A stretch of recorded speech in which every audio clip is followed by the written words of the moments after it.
And now it's time to welcome another new series of reviews here on Who's Views, as we prepare ourselves for the invasion of the Bane and the start of the Sarah Jane adventures.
It's Who's Views Reviews, and it's the start of our Sarah Jane Adventures, Invasion of the Bane. Hello everyone, how are you? Let's get cracking into this straight away. With me tonight on the Whotastic panel, I'm delighted to welcome for this very first show of the Sarah Jane Adventures. I've got George, Paul, and Emilio. Gentlemen, we're here at last. I have been waiting for this. Yes. Yeah. We got there. Right at the top of the show, I want to say once again a huge thank you to Problem Being for our brand new theme tune to accompany this series. Isn't it great? Beautiful. It's fantastic. Amazing. Yeah, absolutely fantastic. So Darren Reed is saying to us right at the top of the show here, so this is Problem Being's theme I've heard so much about. It is, Darren. I hope you liked it because I love it. Peanut is with us saying, yay, which is good news. Thank you. Legion of James also saying, I love this theme tune. Hail Problem Being. Yeah, he'll love that, won't he, Legion of James? Good to see Noel Thrussell in the chat as well. And Bill Lowry saying to us, guys, the Sarah Jane Adventures first series was more adult than the first series of Torchwood. Yeah. It could be. Yeah. What can we say? But we are here. We are here to talk about this, and I hope you're all going to be enjoying this because, of course, this is our series of Sarah Jane Adventures reviews. We are going to be starting, of course, with the pilot episode, and I'm so excited. And thank you for joining us this evening. So let's get straight into this, shall we, gentlemen, if we may, because yes, of course, we are talking about Invasion of the Bane, which was first broadcast on BBC One on the 1st of January 2007. It was written by Gareth Roberts and Russell T. Davies, and Colin Teague directed the episode. It was produced by Susie Leggett, and executive producers, you can see that, Russell T. Davies, Phil Collinson, and Julie Gardner. Who remembers them? Boo! Boo! Hiss! Yeah. It's incredible to think that this is all but 20 years ago already. Oh, I know, isn't it? Yeah. Ridiculous. Yeah, the 1st of January 2007. This starred, of course, the legend that is Elizabeth Sladen as Sarah Jane Smith, Tommy Knight as Luke, Yasmin Page as Maria Jackson. It had Joseph Milson as Alan Jackson, Juliet Cowan as Chrissy Jackson, Samantha Bond as Mrs. Wormwood. It had John Leeson as the voice of K9. It had Alexander Armstrong as the voice of Mr. Smith. And in her only appearance in this series was Portia Lawrence Mavur as Kelsey Hooper. So there you go. There you Poor are. Kelsey. Poor Kelsey. Yeah. What happened Didn't make it past the pilot. Yes. She didn't at all, bless her. And you know what? I'm very happy about it because I don't like her. Yeah, I'm starting with the negative, which is terrible, isn't it? But I don't like Kelsey at all. She's a bit of a I'm not keen either. And how old is she meant to be? 40? I'm not quite sure. Funnily enough, I watched this for the first time in a very, very long time earlier today. Yeah. And I can remember thinking before it first went out, almost 20 years ago, Yeah. telling myself, okay, I'm not the age group and I'm not the demographic that this is aimed at, you know, make allowances for it. And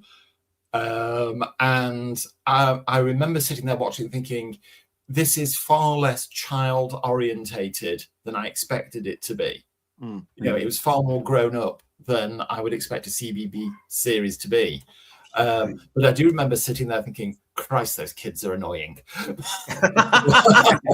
Well, when I watched it again today, I don't know if it's because, you know, I've got a one-way ticket to senility now, or you know, my taste change. But I actually found them far more engaging than I did first time through. Yeah. It is weird, isn't it, actually? Because I just remember being so excited because we knew the series was coming. It was pretty obvious in the setup to this, which was called School Reunion in Doctor Who. So it was pretty obvious this was coming. And I'm going to name drop here because I'm very proud, because I hosted a convention between School Reunion and this. And Liz was still in the negotiation stage, guys, of this bit. And I kept saying, oh, go on, we've got to say something. We've got to drop a hint about this lovely series. She said, I haven't told you I'm doing a series. I said, oh, I know, but you are, aren't you? And she was so funny and she was brilliant with it. But she wouldn't say anything because she was in the negotiation bit still, which is fair enough, but I liked winding her up. It was just so lovely to see it. It was so exciting. And on that 1st of January, what an extra little bonus it was for all of us as fans to have this episode drop, you know. And I was quite surprised, George, as well, because I was like you. I was thinking, this isn't going to be for me. It's going to be for that one's down there. It's going to be for his generation. It's just my girl that happens to be in it. And I was just watching it thinking, this is actually going to be cracking. This is going to be good. Yeah.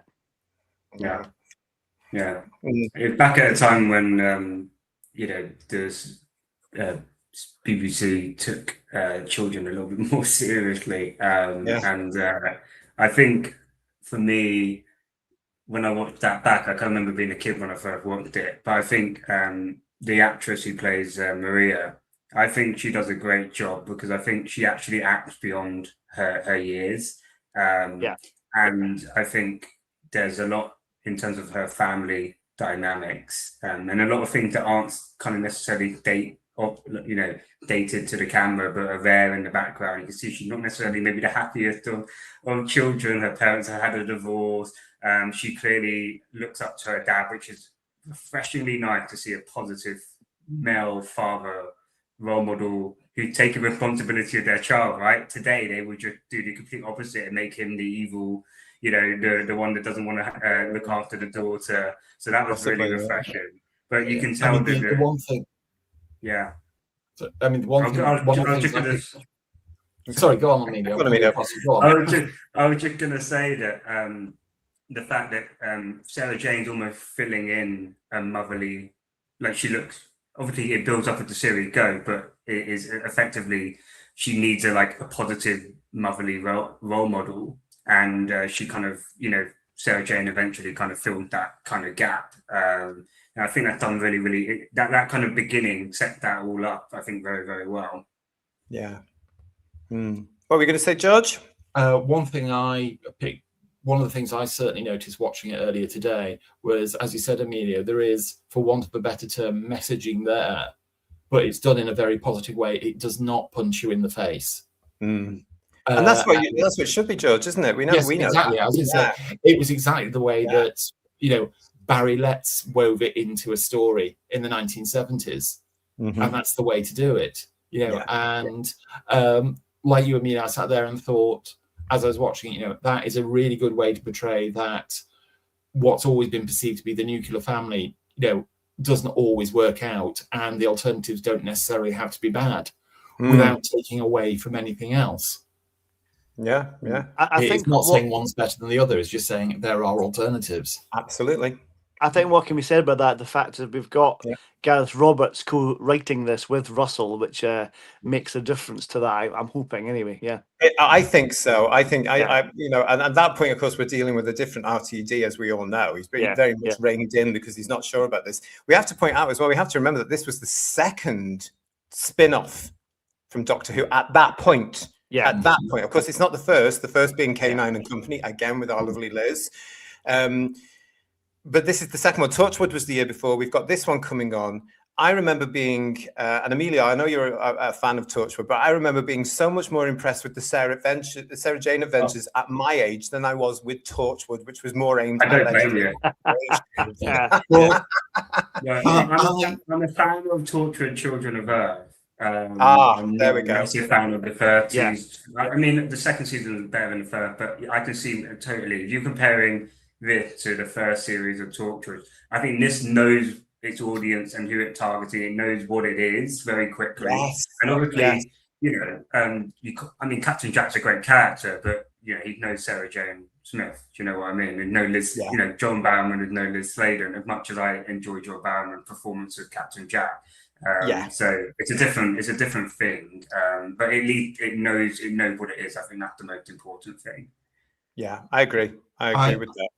I could never get on board with Torchwood. I could just never engage with it. Whereas, and for me, it was undoubtedly because Liz was in the lead. Yeah, straight in there with the Sarah Jane Adventures. I remember a review of Torchwood when it first started, and the reviewer described it as Doctor Who with Tourette's. That's about right. Yeah. I thought, that's pretty much it. It's pretty much it.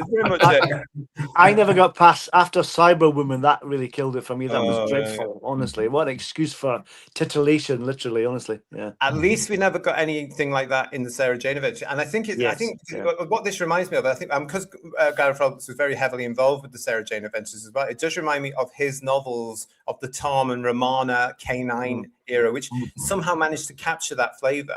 And what he's done is he's brought that element into the Sarah Jane Adventures, because as we will hopefully be exploring as we review these adventures of these 5 series of Sarah Jane, we all know, and it's been said then and it's been said since, this was more like the original Doctor Who than the Doctor Who that was being broadcast at the time. And I'm inclined to agree with that, because this had this homely feel, this comfortable feel. It's also, I suppose, predictably, Sarah's now the Doctor surrogate, and she's got her companions, and that's kind of how it really works, isn't it? I mean, that even the Sonic lipstick, which replaces the Sonic screwdriver, they've even got. She's the first proper female Doctor. Really? Yes. I mean, as the series went on, she was even dressed in a velvet jacket and a frill-fronted shirt. Fabulous. I mean, that's the thing that Liz always wanted. I remember, of course, that when they set up K9 and Company, Nathan Turner sold it as, you are going to be the Doctor figure in this, and that's what got her. Oh, that's going to be different for Sarah. They've repeated it here for the Sarah Jane Adventures in a sense, because she is very much the lead. It's her show. And it's just amazing. Let's get into the chat, guys, because we've got lots of people with us tonight. Darren Reed is saying the show is how New Who should have been pitched: youthful, energetic, but with an adult appeal. It's really weird, isn't it, Darren, when you find yourself as an adult making sure you can see the Sarah Jane Adventures somewhere when you're working. You're going, oh my God, what time is it? Oh my God, it's going to be on in a minute. Oh God, I hope the video's working, or whatever it's going to be, because back that, even at this point, guys, we're looking at 2007. Hardly any iPlayer access. You still had to tape it even then, Yes, exactly. Steve Braddock, good to see you. JT, no, I didn't like Kelsey at all, so I'm glad Maria replaced her. Yeah, well, she's actually replaced by a fella. Controversial. That's the next. But they're quite similar character traits that Clyde Langer has to Kelsey, don't they? They're very similar kind of character, I think. Let's annoying. Let's have a look but at he had charm. Clyde has a lot of charm to him, and but I think more from the kind of maybe this family background, a different type of bit more of a chatty bot. But I think that dynamic is actually needed. But she definitely was not the right fit for that, for sure. Well, it wasn't. I mean, the line that gets me about all the time, and I was reminded about this when I was watching it today, when it comes to Kelsey. Hello, Maria. Hello, screaming girl. Yeah. Don't need that. Don't need that. John Roberts, although Sarah Jane Adventures was written for a younger audience, it seems more grown up than the last 3 series of Doctor Who. God, say that again. So, 100%. I mean, again, so glad we've got these episodes. Goodness me, it's amazing. Liz was the heart and soul of this series, says Stephen Brad. Of course she was. Absolutely. John Steed, hello, sir. How are you? I remember getting a sonic lipstick, very much on par with the sonic screwdriver, but smaller. Yeah, the sonic lipsticks were available for a short time from Character Options as part of a very short-lived action figure range for the Sarah Jane Adventures. Unfortunately, they didn't sell that well, so they didn't carry on, which is a shame. But the Sonic lipsticks, I was saying to the guys before we came on air, it was an obvious ploy at yet another Sonic sale. Yeah. You know, that's what it was. One of many to come. Yeah. Yeah, exactly. Hartnell's Ghost, yes, I had the privilege of working with Liz at a convention, and it was in Blackpool, 2006, I think it was. And Golden Age Geek, nice to see you, mate. This episode is nearly as old as me. Ha! Well, as we're name dropping here, I actually worked with Yasmin Page on an episode of what's it called, Pram Phase 3 for BBC, and I was so good in it they cut me out. So, yeah. That's for the best of us. That's it. Yeah. It happens, doesn't it? Yeah. Rodney, you would have stole the show, mate. That's it. Yeah. Thank you very much. Rodney's saying to us, the first time I haven't watched this in years, never watched all the episodes, just the episodes with the doctors and the Brigadier. My wife recognized Luke from Doctor Who episodes before he was named. All right. Okay. Yeah. Because this was that funny time as well, due to the huge success of the Sarah Jane Adventures. They started doing these crossovers, didn't they? Yeah. So I mean, that's going to come later on in the run, of course, but it was bizarre. Although I think it must have been what the fans must have wanted at the time. Again, from Golden Age Geek. Did you? Funnily enough, says Golden Age Geek, RTD1 always presented the father figures in a more positive light. There you go. Fair enough. I was going to say, I was laughing at the end of the episode when they named Luke. It was quite funny because clearly Sarah Jane is a Star Wars fan, not a Doctor Who fan. Because I always want to call my son Luke, she said. Clearly, that was it. Yeah. Where did that she went through, Harry and Alistair and all that kind of stuff. And then, Luke. Yeah. Oh, bless you. Thank you, Derek Hart, for that comment. Nice to see you. And Heretic is saying to us, hello, you wonderful and beautiful people. I have never seen the Sarah Jane Adventures apart from the episodes Tennant and Smith were in. Heretic, you've got to stay with us for this review series because you've got to watch them because you're in for a treat. They are just, you know, as I say, for a certain age group, they remind us so much of our Doctor Who, classic Doctor Who, which is right because it suits Sarah Jane and Liz. That's how it should be. And Silurian Sky is saying to us, guys, I watched the Sarah Jane episode 1 for the first time last week. I enjoyed it more than anything New Who put out. What a revelation. There you go. That's good to know, isn't it? Nice. Yeah. Bill Ari is also reminding us that the episodes were 30 minutes long, close to classic Who. Yeah. I mean, that was the whole point of it. I mean, this one was a special one, George, wasn't it? It was set up as a pilot, so therefore it was longer. Mm-hmm. But you could see, I think they had the option when you watch it. I think they kept the option there to do it as 2 30-minute episodes because you could clearly see where a cliffhanger would come halfway through. Oh, yes. They decided to put it out as 2 30 minutes. Yeah, exactly. Yeah. And Samantha Bond pulls that bit off brilliantly, doesn't she? Really? Yeah. She goes for that with that. She delivers it beautifully. I agree. I think I remember hearing somewhere in the past as well that the BBC had decided that they wanted that on New Year's Day and they wanted so many minutes or something like I can't really. People in the chat will remember. Pooh's Peanut, it's good to see you, darling. I believe the writing for the Sarah Jane Adventures was far better than anything written for New Who. Discuss. We don't need to. Because you're right. Yeah, I could debate that a little bit. Go on then. All right, go on.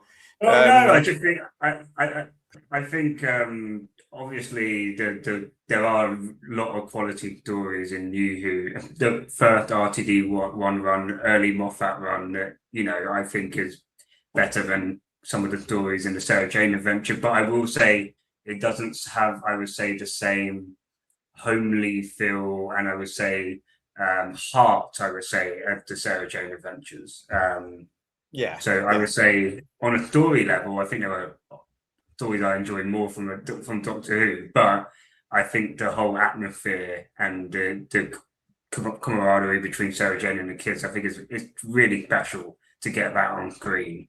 I don't think we've seen anything else like that since. I don't think we will. No, no, there's no way. There's absolutely no way.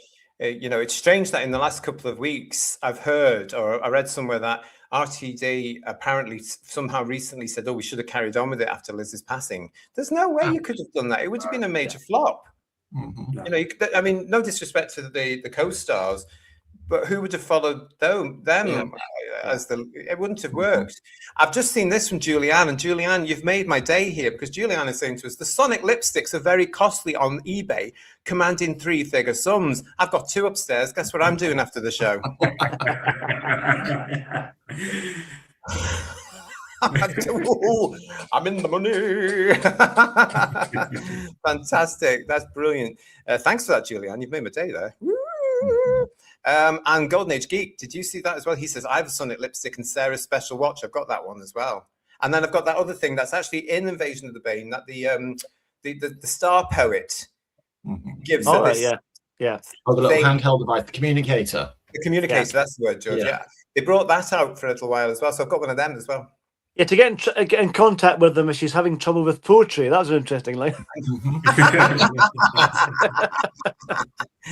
Oh, Hartnell's Ghost, it's lovely to see you. I was initially annoyed with Mr. Smith, but now you'd recognise that character as a form of Alexa. Oh, I suppose so. You'll probably be able to answer this more than most, JT. Is it was he put in there because of the lack of K9 being involved in the series? Is that why you think, or not? Oh, K9, God love him, who gets a cameo in this, everybody, a cameo. Now, the reason for this, and let me just tell you about this as well. This is a big story here.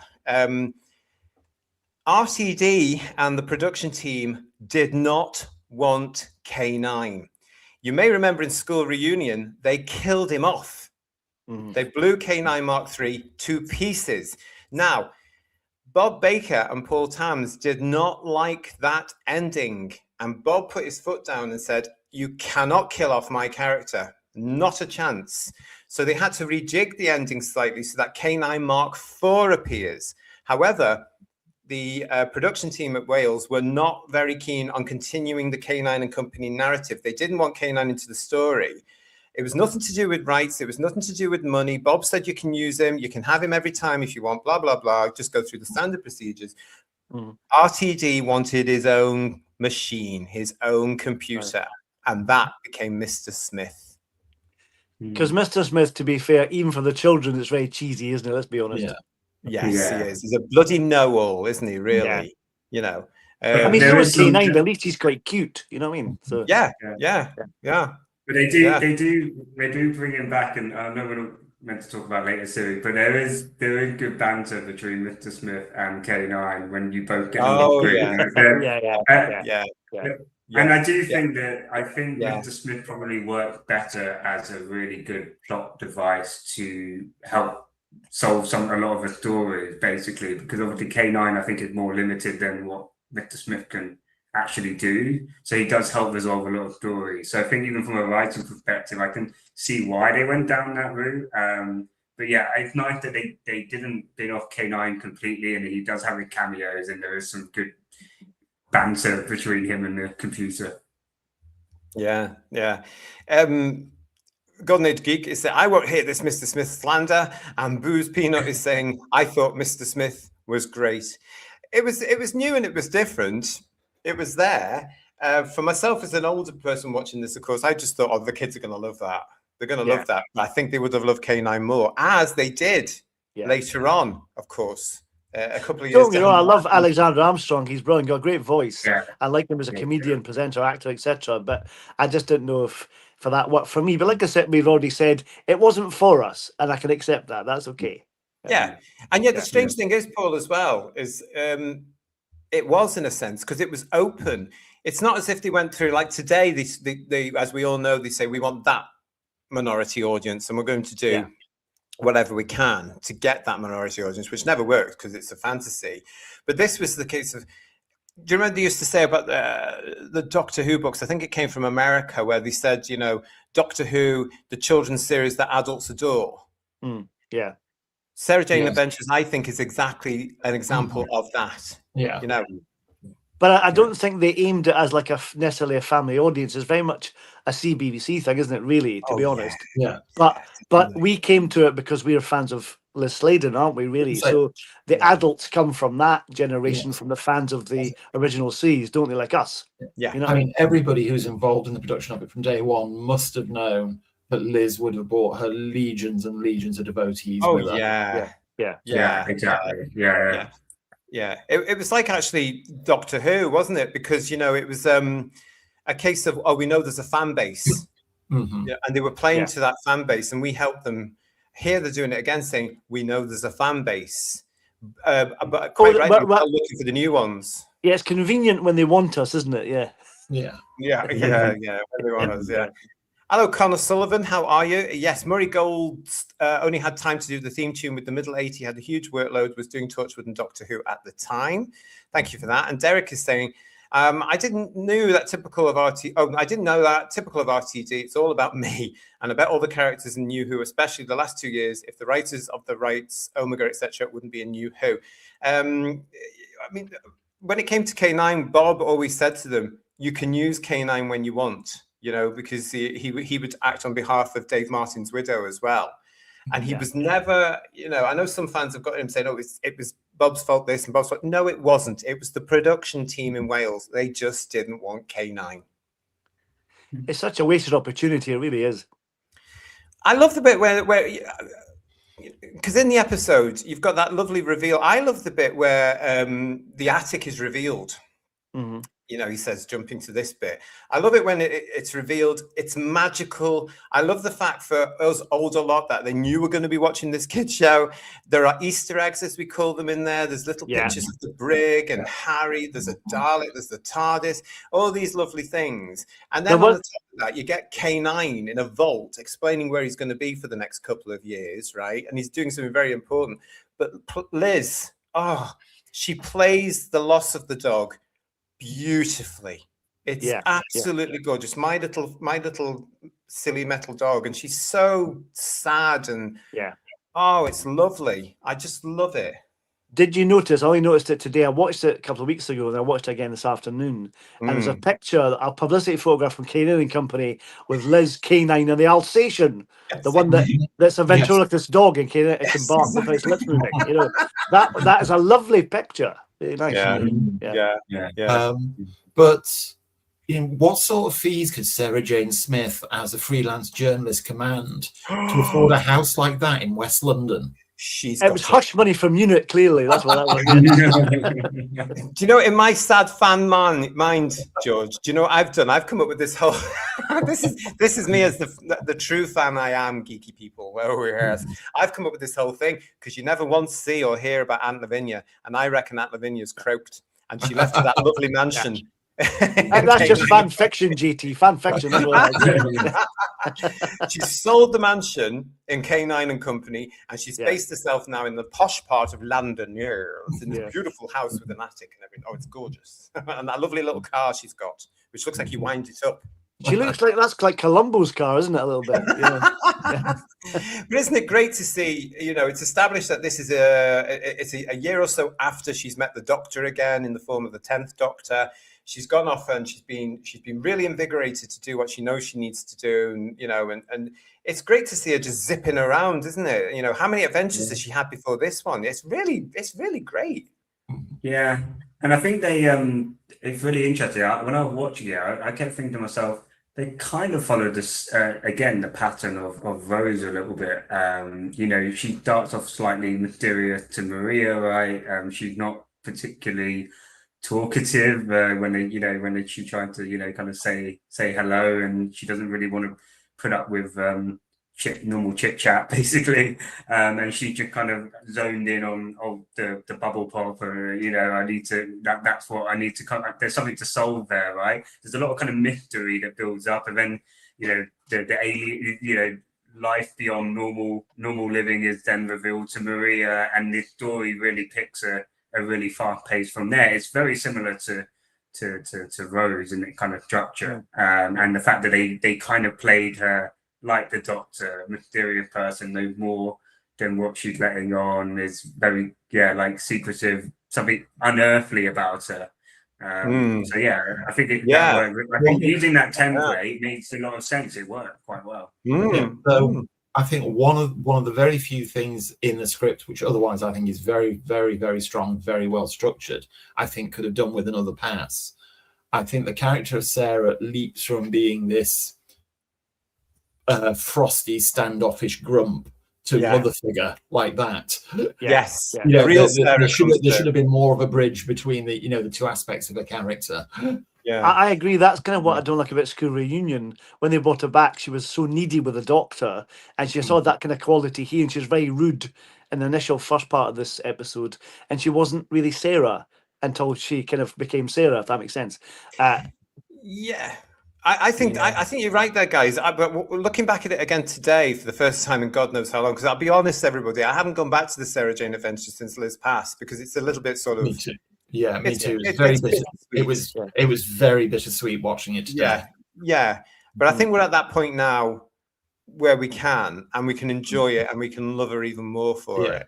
Also, and I'm sure because you spent time with her like me, that very first shot of her in the episode in her driveway, and Maria's father comes over, and Liz did this thing where she tilted her head to one side and smiled, and that's how she always greeted you in real life. That was one of her mannerisms. Yeah. And watching that today, I just thought, oh my God. That just brought back all the times that I was privileged enough to meet her. And it's exactly what she would do every time. I love the fact, though, as Emilio's pointing out, because it is a pilot episode, because we have to remember that this was shown, as we said at the top of the show, on the 1st of January 2007. The series didn't come back until later that year, on the 24th of September. So even as they were filming it, it hadn't actually been given the full, I believe, hadn't been given the full green light for the series. They were hopeful, and they started moving on, as you do in production, but they hadn't been given that full go for it. So when they had to just get it in the can very quickly for that September broadcast. But you've got this whole thing about, as Emilio was pointing out there, they're establishing Sarah Jane as a mysterious figure at this point. You're right, Emilio. It's like Rose. You're seeing it at this point through the eyes of Maria.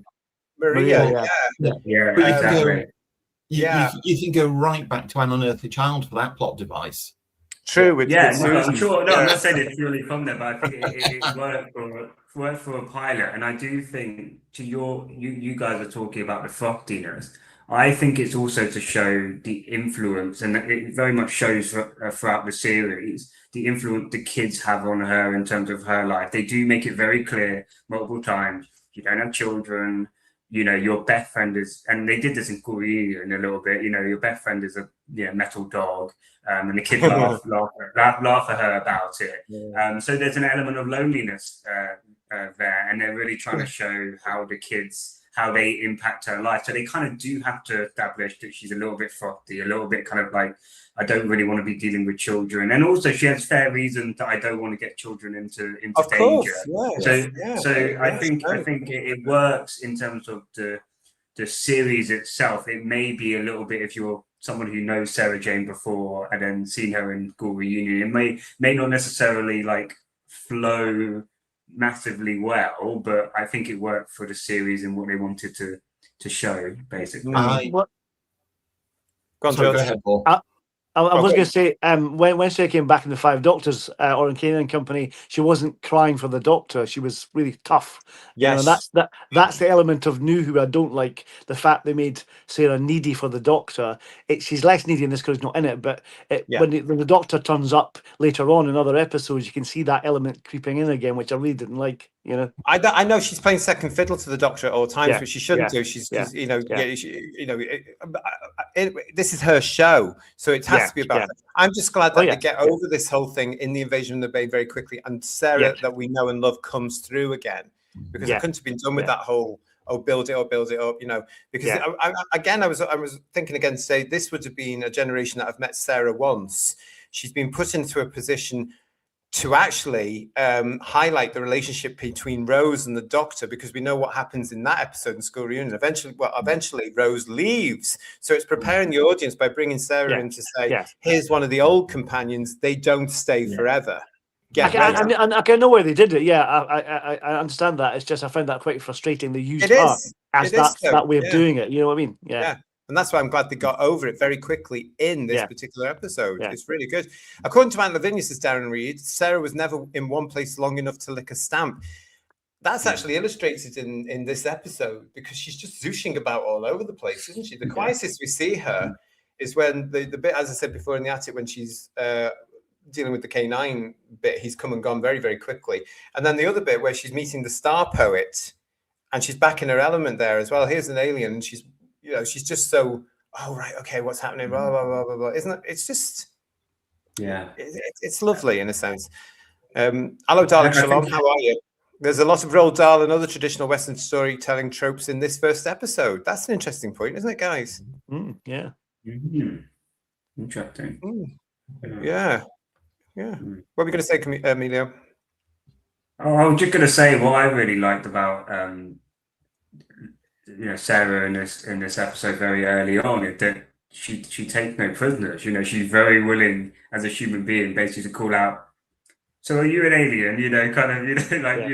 I know more than what's going on. I'm not stupid, kind of thing. And she's willing to be a bit kind of badass, and that kind of reporter, journalist Sarah kind of comes out, which I think is really, really nice to see. She can hold her own, and I think that showed real strength, which I think is very admirable. And again, for a woman in her 50s or 60s at the time, again, even more so. Again, a rare thing to see on screen. So she definitely commands the room in the way that the Doctor does, and I think that's really, really good. Yeah. I mean, even that bit where she drives the bus through the building to get into the complex, that's a very Doctor thing to do as well, let's be honest. Very, very John Pertwee. Even when Matt Smith did it in Alien Choice, it's very Doctor, Yeah. It's a funny scene, that one, isn't it? I mean, everything for me in this episode, I mean, I'm going to say right now, this isn't the strongest Sarah Jane adventure going by far. No. But for a pilot episode, I do remember being enthralled by it back on the 1st of January 2007, just thinking, this is great. This is fantastic. This is going to be smashing. They've got to really get the series going with this. This is going to be fun. But it's structured so well. It's got a beginning, a middle, and an end. It does what it needs to do by introducing everybody that's going to be in it. It introduces the enemies. The Bane is an interesting enemy. Again, I'm just thinking, gosh, if I had been 6 or 7 watching this, I would have been enthralled. I think it works well.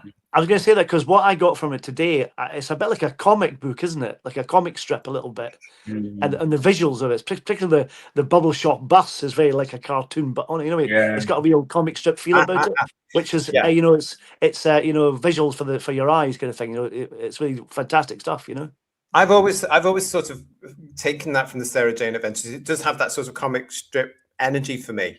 And I've always quite liked that, and it ties in with the fact she's a journalist as well. It's just got this lovely energy that's so different to Doctor Who and yet familiar. It's very far. It's very fast paced, but you don't feel like it's rushed, which is a big compliment for it. That it moves, and in a way, a comic book. Things happen. Action. Here, I do think as it goes on, it does learn it to slow down a little bit in certain aspects, and I do think it matures as the kids mature, which I think is a really, really nice journey for the show to go on. Yeah, they actually do. And Luke being the prime example of that. Goodness me. We've got Rodney Strickler saying, I love the residual Artron energy when she is scanned. It's those little bits that I'm talking about, Rodney, when I call them Easter eggs as well. It's, as Doctor Who fans, we know what that's referring to. It's lovely. And they're not too distracting for the general audience to pick up on because it's not heavily handily done. It's nice. And yet the general audience that came to this, and there was a lot, they would have understood it because they knew, she's been with the Doctor. She's been through time space traveler. They actually say, don't they? It makes sense to them. They don't need to know the full nonsense. But even if you hadn't seen Doctor Who, you could get something just from the episode itself. Yeah. You know what I mean? Yeah. John Speed my brother-in-law didn't watch Doctor Who, but he watched the Sarah Jane Adventures. And without really having all the background knowledge on Doctor Who. So I think you're right. It's a little Easter egg for us fans, but it doesn't overtake you enjoying the story. You don't need to know about it, basically. John Steed is saying, I'm sure I saw Mrs. Wormwood in my chippy not long after, but then again, I might be wrong as I saw John Pertwee there years before. John Steed, do you live around Richmond St. Margaret's by any chance? Because if you do. Have they got a cracking chippy there, George? Have they? No, not that, but no, I did happen to know that's where Samantha Bond lives, because very good friends of mine used to be her next door neighbour. Oh, there you go. And the chippy was round the corner. John, let us know. Jess Corbin is saying this was entertaining family fun. Yes, it was. And even today, watching Invasion of the Bane this afternoon, and first time in God knows how many years, it stands up. It's lovely. You could put that back on now. Is it on the iPlayer? It is. That's why I watched it. Yeah. Right. But on that, watching it today, one of the other things that really stood out about it was how well it has stood the test of the time, all but 2 decades.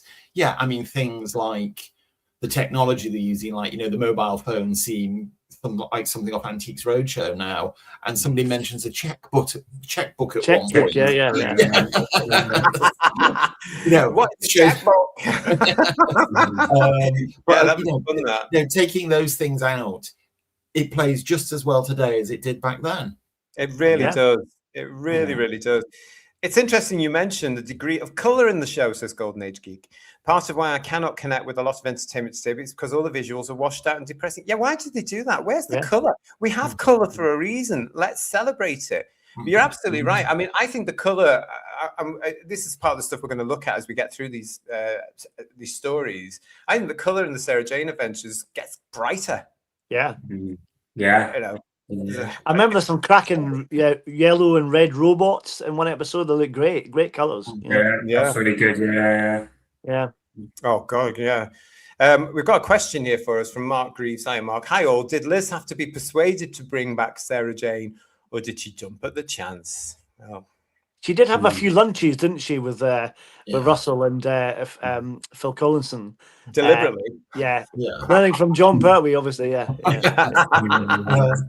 From what I know, I think it was somewhere between the two. Yeah.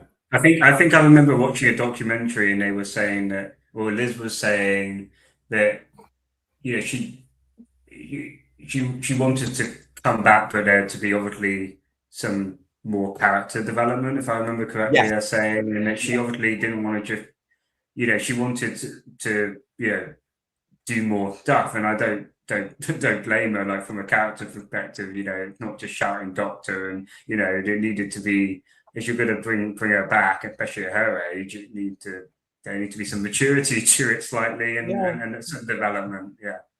It's one of the reasons she didn't really want to talk about it when I was trying to persuade her to talk about it back in 2006, because she was in negotiation. And one of the negotiations wasn't just terms and conditions of payment and contract and all that sort of stuff. It was the development. She saw Sarah. She was very protective of Sarah. And she saw Sarah as a particular point in Sarah's life and where she would be.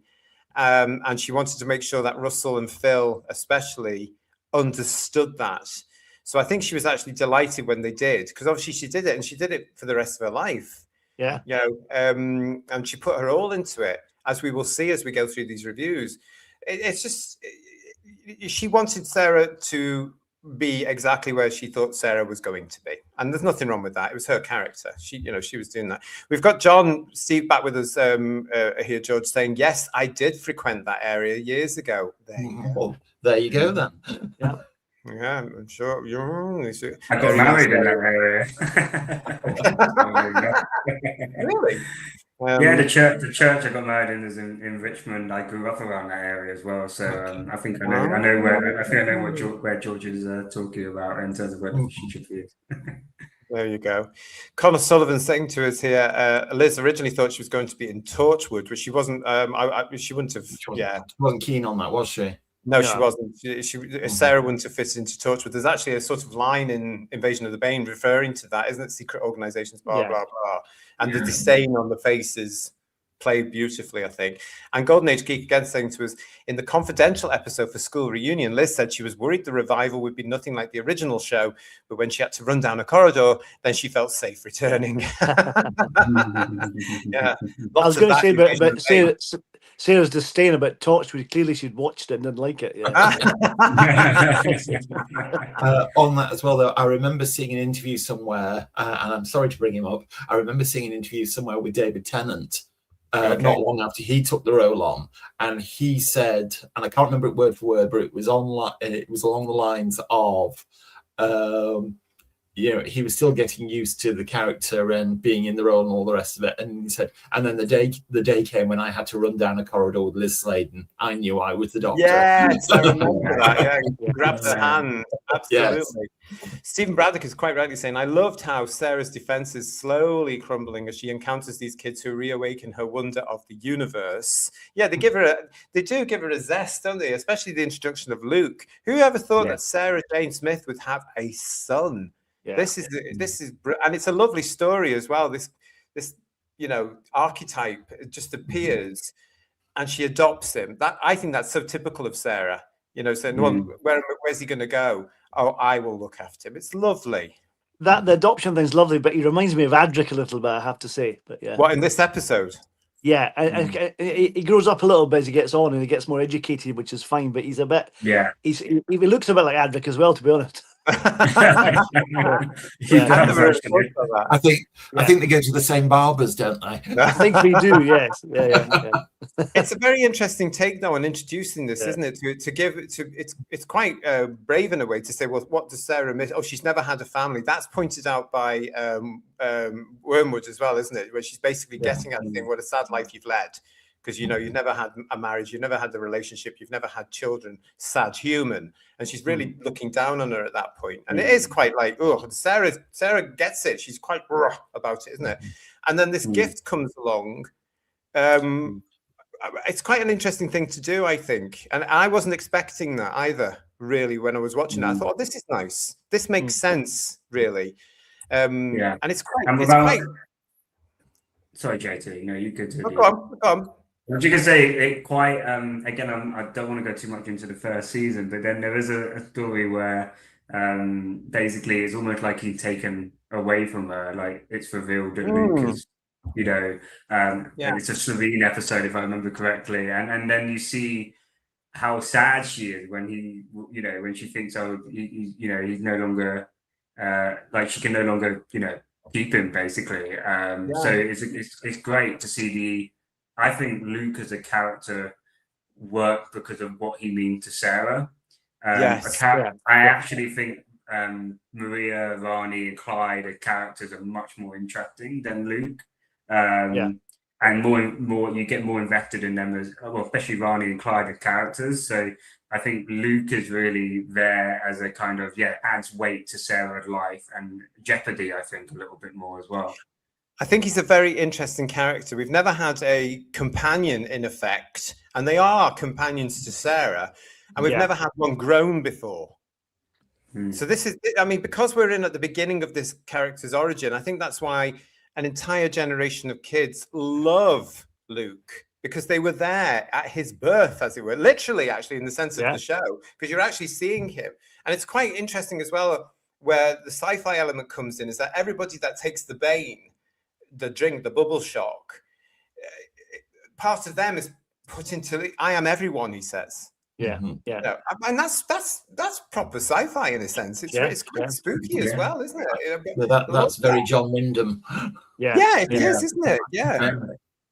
And I think the fact that he's like uber, and obviously he knows a lot, he's uber intelligent, but at the same, that's the funny thing about Luke as a character, is he's uber intelligent. At the same time, definitely in the first couple of series, is he needs to learn how to be human, if that makes sense. He needs to learn how to do social mannerism. You see it already in this episode, where at the end he's asked about his name. He said, he's just on it, like straight, like Jane to the point, I don't have a name, and you know that he's just awkward and weird. It's that weird kid. This woman is rude. Yeah. I think later on when Clyde comes along, they work really well together because Clyde's a good foil for him, or vice versa. Yeah. But works really well. Yeah. Luke is a great. Clyde will become a great influence on Luke with it. But I love that journey as well because again, if you've watched Invasion of the Bane, you come back for Revenge of the Sylvine, and you start to grow with Luke. There must have been a load of kids that were actually loving that part of it. It's quite a mature. It's aimed at CBBC audience, so up to around about 12, maybe 13, possibly. But you know, you're getting the adults coming to Sarah Jane as well. Yeah, it's quite a brave. I'm going to put this one here from Rodley Strictly, who's putting it out for us, who's saying it's family viewing. I watched it last night on DVD with my wife and my granddaughter, who will be 3 in April. Aww. Well, I love when people brainwash their children and their grandchildren to watch Doctor Who. It's superb. Keep it up. It's great. Yeah, I love it.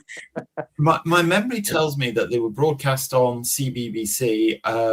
Was it 2 afternoons a week? And then they had a Sunday repeat on BBC Two. For a little while they did, didn't they? Yeah, like an omnibus thing. Yeah. I remember that's where I saw a lot of them originally on the BBC Two run. And I remember reading, I can't put an actual figure on it. It was getting more than very respectable viewing figures on the BBC Two repeat. I've got them somewhere, and I think I've left them somewhere else, but you can see them. This was the highest rated CBBC show of its time for the entire run. Mm-hmm. Yeah, I mean, this was even getting more than Blue Peter. Yeah, and Tracy Beaker. And Blue Peter make an appearance in this as well, don't they? Yeah. I mean, Emilio will know more about CBBC than we do because we only tuned in for Liz twice a week or once. You make it out as if I'm still watching it, JT. No, you were there. Though. Maybe Emilio was there. Graham Clements. Hi, Graham. The Sarah Jane Adventures deserves a lot of love. Well-made shows that entertained young and old, with so many nods to the past, as well as spoilers. Appearances from Joe Grant and the Brigadier, all to come, of course, during our reviews. Can't wait to get to them, but they're well down the line. And we've got here, Connor is asking a question. Did Sarah Jane get her sonic lipstick by the 10th Doctor inside the K9 compartment after school reunion? Yes, so we're led to believe. Yes. Really? Okay. Yeah, the presents came with K9. All right, okay. Yeah, so it's all there. So the sonic lipstick, the watch, and there was something else, I believe, as well, which I don't think we see much of. But there's a few things that the 10th Doctor has given her because he knows she's going to go off now with K9 and have a lot of adventures. He somehow knows about it. Did it come in a hamper basket? It sounded like get some chocolates as well. You know. Yeah, it's from like Intergalactic Waitrose. Other shops are available. Yeah.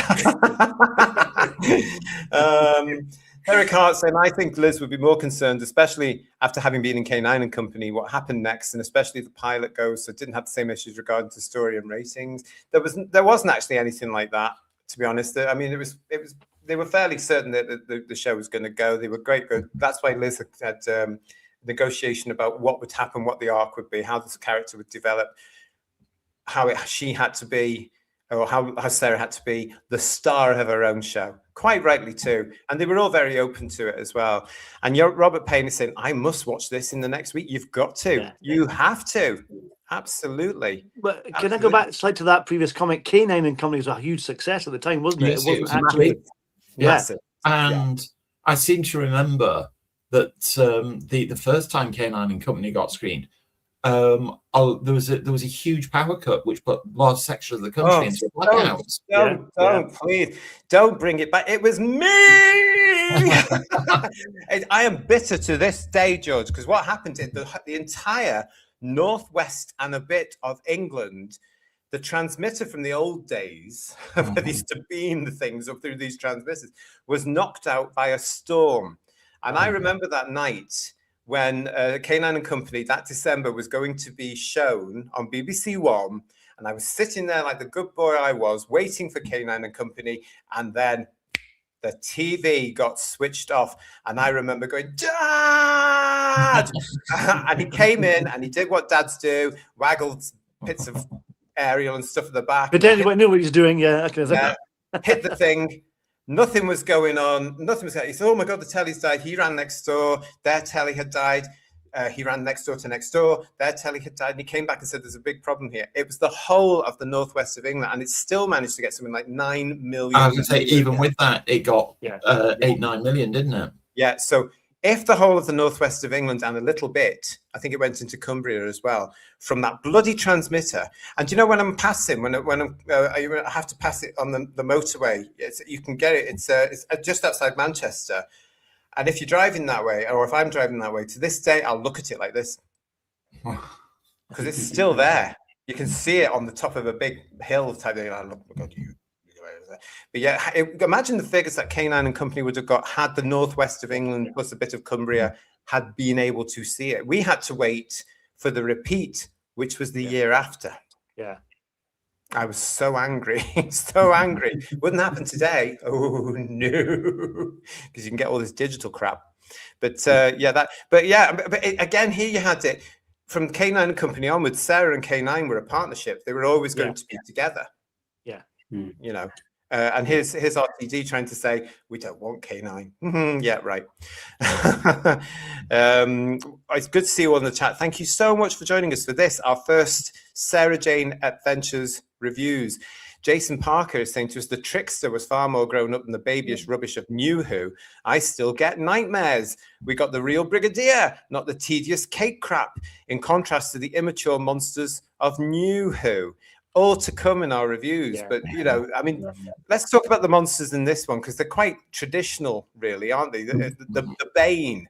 Very old. They're a lot to the Nestines, don't they? A little bit, don't they? Yes. Yeah, there is that sort of link. Yeah, and that wonderfully budget-friendly plot device of being shapeshifters. Yes. Yeah. I have to say, though, that Samantha Bond.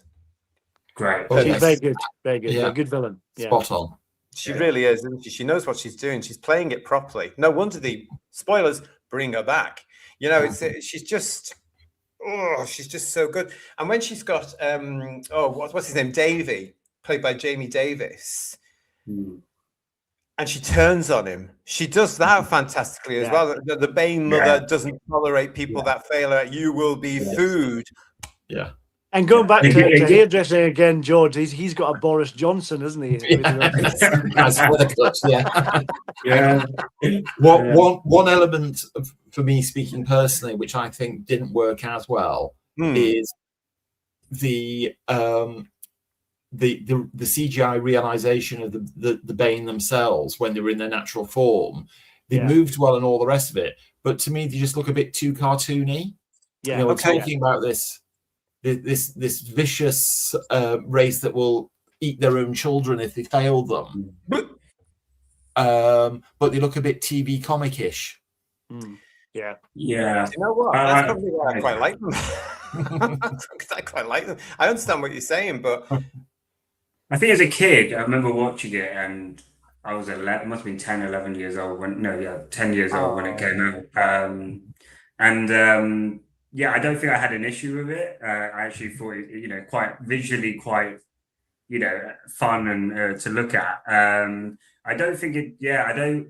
I never got a sense that I was meant to be scared by these monsters, but they just they do, slap you in the face of this is a kind of Doctor Who kind of like your kind of monster kind of thing. So I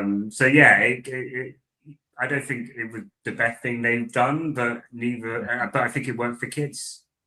Yeah, probably give the kids a bit of a thrill. It's a monster. Yeah. Great stuff. It's a monster. Yeah. And moves quickly. When you think about it, guys, that's what we're crying out for in Doctor Who. Now we want monsters. Yeah. And here's Sarah Jane about to unleash a load of them. Quite frankly, there's a load of villains and monsters on the way. It's just amazing. Talking of the monsters, the space poet creature is beautifully done. That's really nicely done, isn't it? Yeah. For CGI. I mean, it's good. Because you look at certain things with CGI now. Like I was saying this the other day to my sister. You can watch Titanic from 1999, and the CGI is absolutely atrocious. And yet at the time we were all like, "Oh my god, look at that!" Actually, I think it's actually held up quite well. I like the bits in Invasion of the Bane where the Davy character reveals his true self as that big sluggy octopus thing, and he's going up those fabulous stairs in that fabulous house, following Sarah Jane up 4 flights of stairs, a huge house, and very, very good, towards the attic.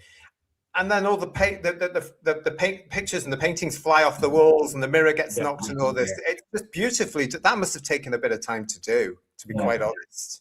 I think they were that. My wallpaper. Careful, my wallpaper. That was with me.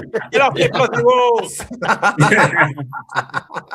And there's the door as well, where the door flies off, and Liz is just running away from the door. It's time to perfection.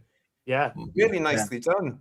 And I think they worked out that they actually work well in a more confined space because of the speed in which they move. And I think they do come back, if I remember correctly, again. But it's very much centered around you seeing them in the house, trying to, around the house or in the house. And I think that worked quite well. I think when you put them into like an open space, it doesn't necessarily, they don't really have the same kind of effect or kind of impact.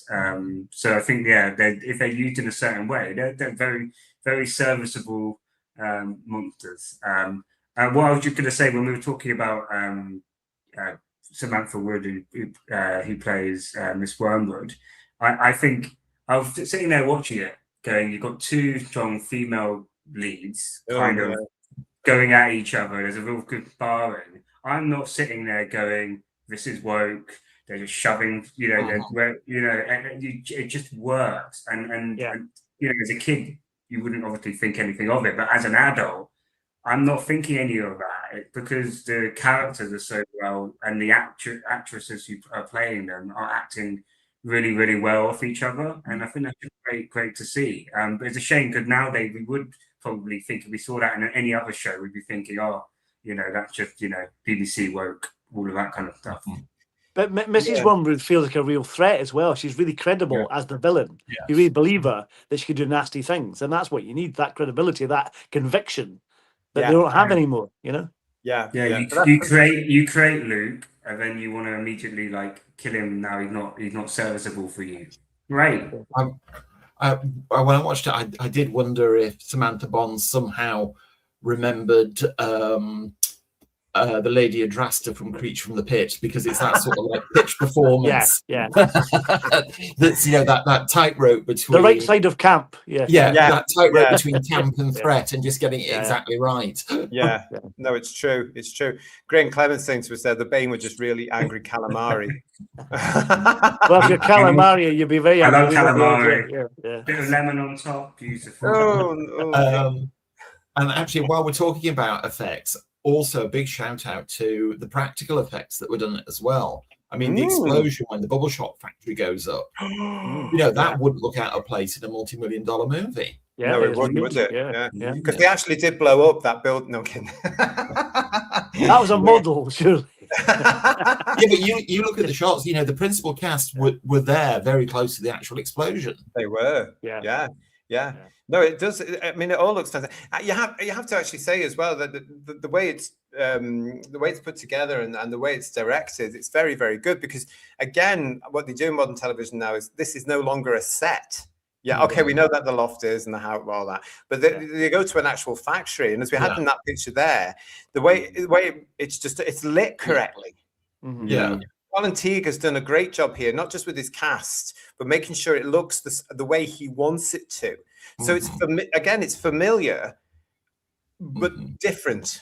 That doesn't make any sense. But do you know what I mean? It's like when you see Doctor Who going to all these power stations. It's like that kind of thing. Isn't it? With that vibe. Yeah. Between that and Blake 7 going to power stations, that's the 1970s for you. Yeah. Quite frankly, yeah. I love it. I mean, I think it's fantastic. I want to talk a little bit about Maria as well. Because she's obviously going to be the lead companion, if you like, in this story. It's a great character, I think. It's an interesting character.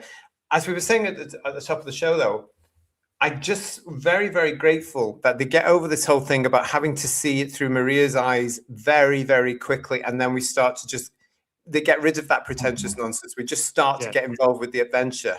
I love that. But it's a great way to introduce this audience, like as you were saying, I mean, like they did with Rose, into the Sarah's life, but then get rid of it and forget it, because suddenly they're all one. And there's more of a quickness to, in my opinion, through the invasion.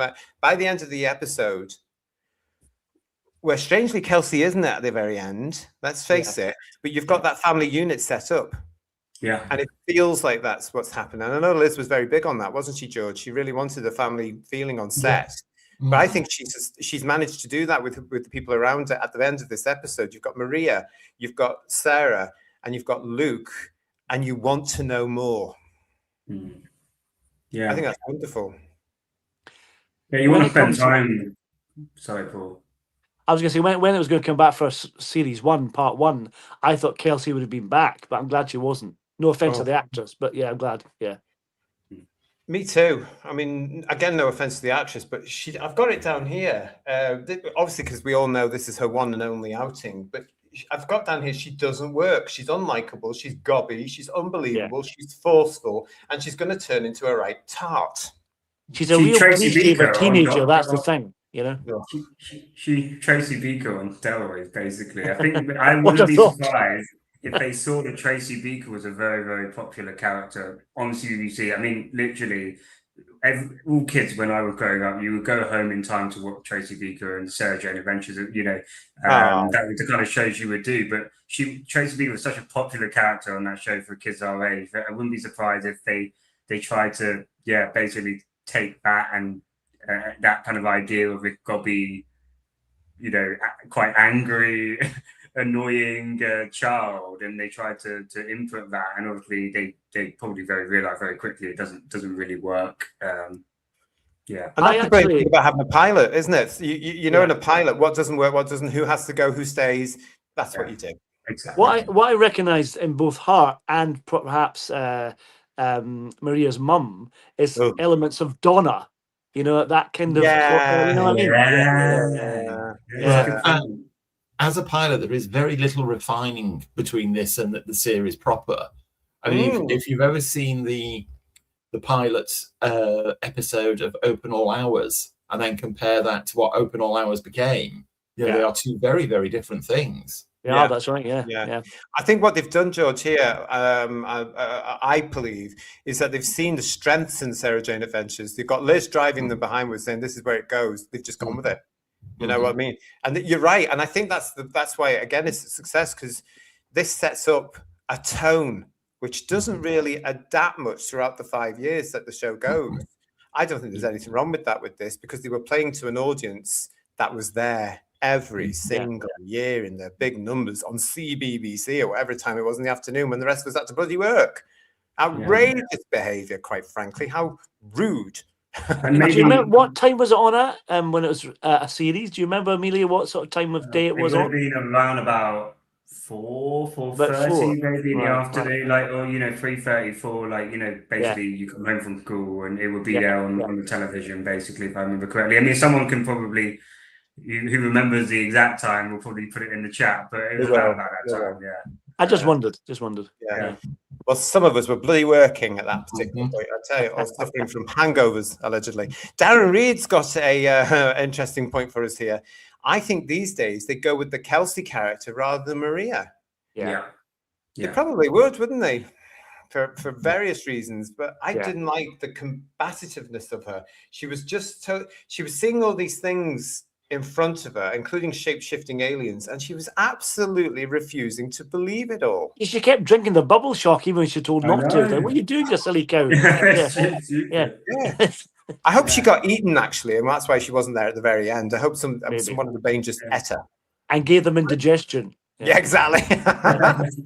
I guess if part of trying to show that these other kids are, like Maria, there's something unique and special about her, that she doesn't just admit these things. She's quite intellectually curious, and you get the same with Rani when she joined the gang as well, which kind of fits in that they're meant to be almost a Sarah Jane wannabes in that sense, and that works really well. I do think maybe they've also realized that you probably needed another boy, because it balances it out well. I think it's too heavy on girls, and let's be honest, they also needed the boy to come in and enjoy, and watch and enjoy the audience. I don't think if you just had Luke on his own, I don't think that would be I agree.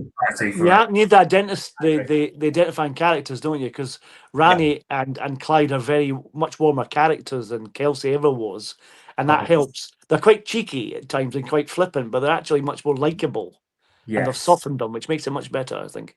Yeah, I do agree though. When you look at Invasion of the Bane, as they would have done as well, I think they would have gone, oh, this is ironically, it's too female heavy. Yeah. You know, I that's what I'm going to give them the benefit of the doubt, to think, oh, you know, they need to balance this up a little bit. But for me, I'm glad, no disrespect to the actor, but I'm glad she wasn't in the rest of it. I don't think I would have liked it as much, to be honest. She would have grated quite a bit, I think. Yeah. Well, it would have been like watching a mini Tegan. Yeah. Mouthy. Don't want to be there. Don't want to be there. Mo. No, bugger off. You know, I mean, we didn't need that as well. Thanks, Steve Andrews is saying. I mean, it aired after Blue Peter, so it would have been. Oh, really? I can't. Gosh, oh, really? Was it late as that? Really? Was it that late? Gosh, I don't know. Well, you know, in my day, Blue Peter was 5:30 or around about that. It was the last show of the day when Blue Peter. But Blue Peter was also responsible, of course, for really pushing the Sarah Jane Adventures as well as Doctor Who at this point. They were great supporters, weren't they? Liz was, of course, promoting the show on Blue Peter. They would mention it and they would do that. So good for Blue Peter. That lovely relationship between Blue Peter and the Doctor Who and its spin-offs, apart from Touchwood, of course, was just magical. And again, the kids would have loved that, like we would have done in our day. Oh, here's Liz Sladen on Blue Peter. Yay! Yeah. That would have been lovely. To the panel, says Derek Hart, instead of getting the Land of Shite, what would you think of if they did Sarah Jane Adventures today would work? Also, which companion would you have to continue with another sequel? I'm going to be very selfish, Derek, and speak for myself here and say, no, I don't want to see another one. And I don't think there's another one that could do it. All the love and respect to Katie in the world, but I don't think it would work. I think Liz, I know there's always been touted, Bob Baker always used to say, it should have been Lou with K9 in space as a spin-off, which could have worked beautifully. That would be nice, yeah. Yeah, because she would have had the technology of the Time Lords as well. Yeah. But for me, especially with all the modern day crap, I can't see any spin-off with the modern day companions working, quite frankly. So I had to think naively at the time when Liz had passed away, they may have given it a reasonable amount of time to grieve for her. Then they may have brought Katie into it to try and keep it going. But I'm glad they didn't, because I think, as much as I adore Katie Manning, I think she's too old for it now. No offense to her, you know. Yeah, it's Sarah's show. And let's face it, we had been waiting something like 36 years for the sequel to K9 and Company, which is why a certain age group, George, came back to the Sarah Jane Adventures. I mean, despite all the terrific stuff that went into it in front and behind the camera, and I'm not in any way belittling any contribution that anybody made to the series from day one to the final episode, the reason it was so successful, the reason it's so beloved, is Elizabeth Sladen. And without Liz, you haven't got the show. So to answer that question, I agree with both of you that no, I wouldn't like to see it brought back. I thought it was, and we're jumping ahead here, I thought it was a thing of absolute joy to see Katie and Liz together. Yes, it would have been great had the series continued, that Katie came in as an occasional guest star. Yeah, that would have worked. To help Sarah Jane out. But beyond that, no. Without Liz, you haven't got a show. Yeah. I'm going to say I completely agree with everything you guys have said, and I think we were talking about it before we jumped on the show, that, you know, when she died, I remember watching the news round and just hearing how much of an influence she had on so many kids. And I think I remember David Tennant talking about it as well when he did the farewell discussion about her. And, you know, it's now impossible to get somebody who was in Classic Who, came back, into Doctor Who as in the 50s and 60s to enchant a whole new generation of children, and to, for them to be invested in her as her performance and her character.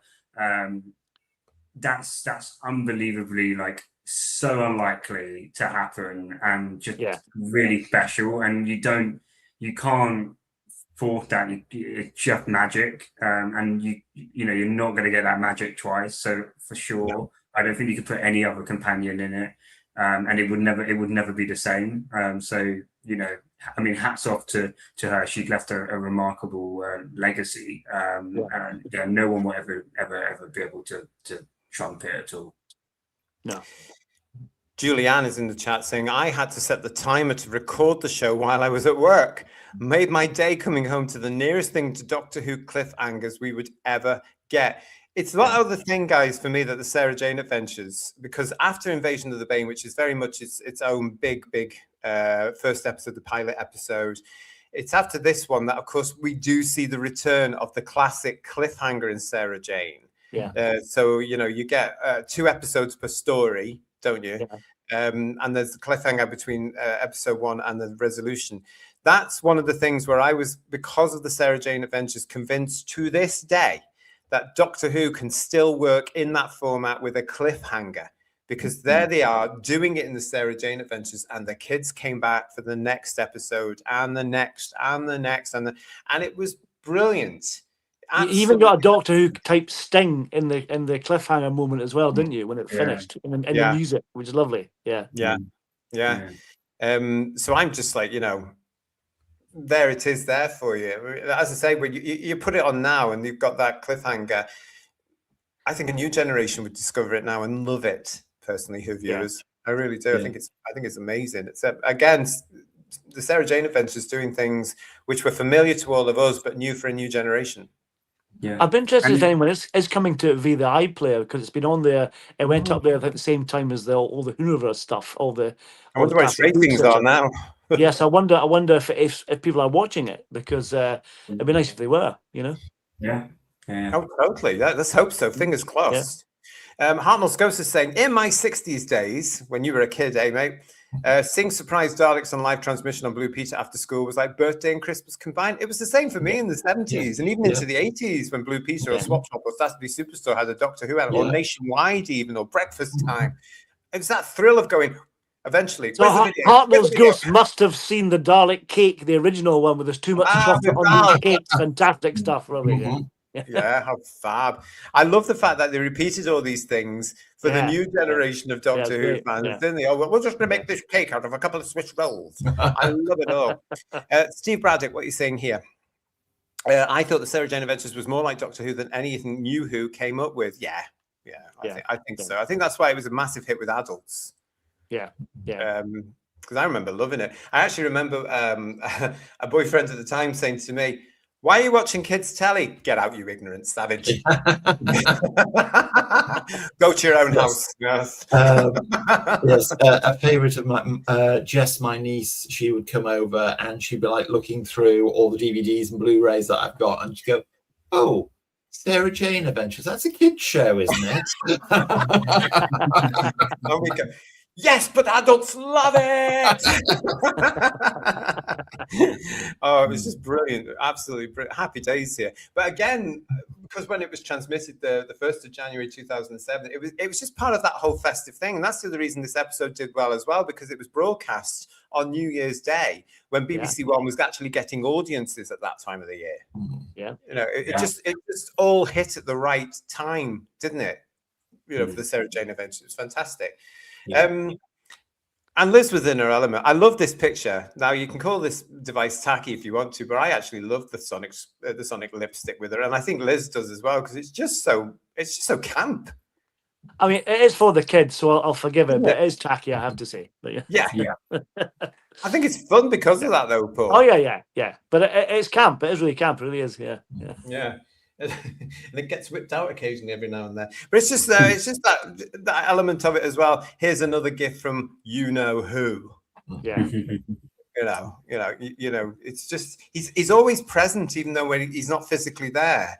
There's that feeling of the Doctor, isn't there, around the place? And it's quite reassuring. It's very much Sarah's show, but there's always that anticipation, isn't there, of she's using her experience here. She knows what she's doing. She's been set up well by the Doctor here to deal with all this, and he's not going to worry about her. It's kind of like his like the spirit of the Doctor is in this, and she thinking, and I think she does kind of go, like almost as if like, what would the Doctor do? And she's very much trying to put herself in his shoes in terms of what would he do in a particular situation. Grab a bus. So and also the no guns and that kind of thing. She living it. She's living the spirit of the Doctor. She's taking what he taught her, and she's putting it in action, which I think that kind of what drives it. And then when he does come back into the show, it's still Sarah's show, and that's what makes it magic. I can't wait till we get around to doing those. Doesn't feel like an episode of Doctor Who. Like actually, he coming into her. Yes. Her world. And that works really well, I think. It's this episode, I think, Emilio. I remember watching this back on the 1st of January on that broadcast. So excited about this and thinking, oh, great. I was so pleased for Liz as well. I'm just thinking, oh, this is fantastic. And as I said before, I understood that it was for children, but I was just like, I'm going to watch this because it's Liz and it's my girl and all this sort of stuff. And I've been waiting 36 years for this, quite frankly. But I think it's this episode that actually helps to set up what is actually her show. And this is the Sarah Jane Adventures. And I think that's where it's more successful than other spin-offs could possibly be, but especially the Torchwood, because this one knew the audience. This one was comfortable. This one was recreating something in a sense, guys, I think. Whereas Torchwood was for an adult, allegedly, audience. It was trying to be something different. It was supposed to be mature. It was doing all this crap. It didn't know where it was. The Sarah Jane Adventures hits the ground running with a character and with an actor that knows where she wants her character to be. Bang, off it goes. And also it's not too many characters, right? If you think about this, it's literally just the focus is on Maria, Sarah Jane, and then Luke kind of comes into the story at the end, basically. So it's not. I think they would have actually had a bit more of a challenge had Clive been, if they tried to introduce Clive in the way that they do in the first story, and there'll be a lot more character development to do. So I do think the fact that it kind of happens that group is formed in bits, and I think that kind of works. So they allow the focus to be on very, very few characters, and that means in the time that you have, you spend a lot of time with them, and you get to know about them as people. And I think that works. Whereas in Torchwood, we know Captain Jack, but you haven't get to know Gwen, Yanto, was it Owen, Tosh? So it's just a lot, right? And I think this works better because it's more kind of confined as well. Totally, absolutely. Connor's pointing out to here that he thinks this was broadcast on BBC HD but not filmed in HD. The series only started filming in HD in 2009 when Doctor Who moved to HD. Torchwood got HD, but we need a Blu-ray DVD box set of Sarah Jane Adventures. Yeah, I mean, they weren't filmed in HD. I mean, it just wasn't right at the time. It was later. The last few episodes were. I mean, the Blu-rays were around, weren't they, guys? Of these things. I don't know. It might see a commercial release again one day, Connor. I honestly don't know. Certainly with the state of the main show now, it would probably sell a few copies if they did something to it. I think you can get a collective DVD box set of it, because I made a copy of it for his Christmas a few years ago. But I've got the individual releases myself when I got them. Yeah, I'm the same. I have the individual releases, and the last, I can't remember if it's 2 or 3 series, I'm looking at a Blu-ray rather than DVD. Same as me. Yeah. But like you, Paul, yes, I remember seeing a complete Sarah Jane Adventures box set at some point. Yeah, with the yellow cover. With all of it in. That came out shortly after Series 5 was shown. And that came out shortly after with the complete thing. So yeah, you can have a look at those. Thanks to John Roberts for this one. I had to watch the show as I was 8 years old when she first came into Doctor Who. She had been very much part of my life. And it's like Amelia was saying to us earlier, it's wonderful that the first lot of kids that grew up with her could come and watch this. Yeah. And she was, and Tom Baker would always be very impressed with this. The fact that she had that audience, and then suddenly she had a brand new young audience as well. Tom was always, he went on record, didn't he, saying how impressed he was with that. How proud he was of her. Yeah. I think it's really weird when you watch it. It's almost like, and I'm just taking this as someone who at the time hadn't, apart from seeing her in School Reunion, had not watched any of Sarah Jane in Classic Who. But even when I watch her in Classic Who now, there's a real humility to her, probably as a person, and that very much feeds through into her character. You can see there's no ego there. She's and I think, and you know, there's a kind of I say purity, but you know, could no pure, but there's a real kind of like, this wasn't pure. I think there's a real purity about her as a person, and you see through it, and her character is also like that. You know, it's good that she wasn't involved in things like torture, where you get bogged down with like, you know, sex and all of the crap that comes with that. I think children TV for Liz works wonderfully well, and I think she bang on for that kind of audience. Definitely. Yeah, because the character worked then and it worked there now, didn't it? You know, it was just brilliant, George. I'm sure you'll back me up on this, JT. You know, having had the pleasure of meeting Liz more than once, that she wore her talent and her popularity and her status as one of the absolute royalty figures of Doctor Who very lightly. Yeah, totally. Yeah, totally. I've said before on one of our shows somewhere, when we lost Liz, nothing has been the same since. She was so much of a presence on the convention circuit as well, and she was just so formidable in a sense, because like Tom, you knew Liz was there. And she wouldn't stand any nonsense. You know, you didn't try it on with Liz because she'd tell you. Proper Liverpool girl, she would tell you through and through. But you know, it's just that element that you just think, my God, you know, she was royalty. She was up there, and God knows what she'd make of what's gone on today, I have to tell you. But Emilio, can I ask you something? Did you come to this after having seen her in School Reunion, having watched season 2, and then came to it after that? Yes, so I watched season 2, and then obviously did follow very shortly afterward. But I obviously hadn't watched in Classic Who at all at that point. So, and to be honest, I probably at that time I might have remembered watching it, but I wouldn't have remembered probably the whole School Reunion story, probably if I remember that age. So I probably were coming into this as a kind of like almost getting to know her, all, you know, properly. Really fresh, exactly. I love that. And the fact that I watched this after school, you know, watched all the series, all the episodes. Clearly, it hooked me as a kid. This episode, it did what it meant to do. Right, a pilot episode is to go, leaving you wanting more, and you want to spend more time with the characters. And I think that, apart from Kelsey, it worked. The Invasion of the Bane, the pilot episode, worked because of what Emilio's just said. You were the target audience mainly. You know, that was it.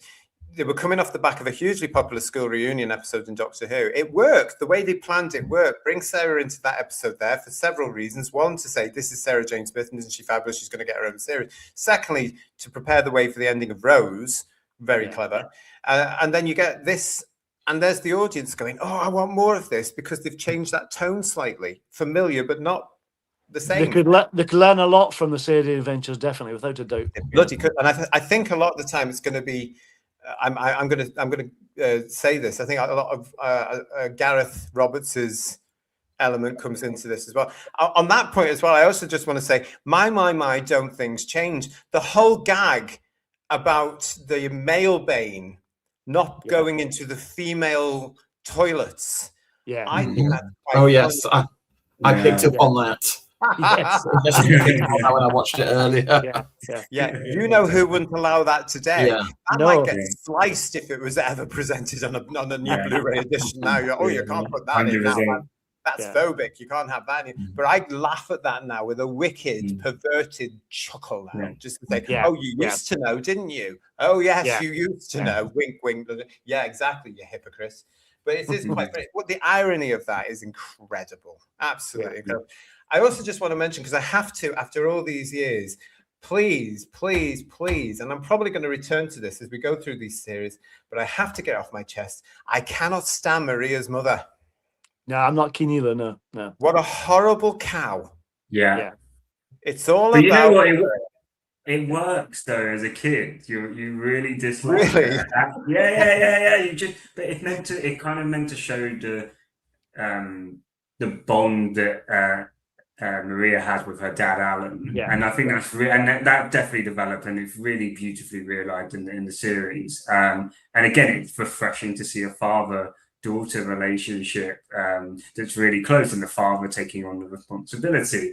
And I think I think as a kid, it gets the message very clearly across to you that she's not very likable. She's very self-centered and an individual, and it kind of again it means that it makes Maria's relationship with Sarah even more important, that she had that positive female relationship in her life. And so I think to make as a kid, to make the point, I think it worked really well. Now it might annoy us a little bit as adults, but it's not designed for us. So at our age right now, so I think it works really well. I love the way it's our age right now. Bless you, Emilio. Yeah, you're so moisturised, Emilio. It's good to know. We're all the same.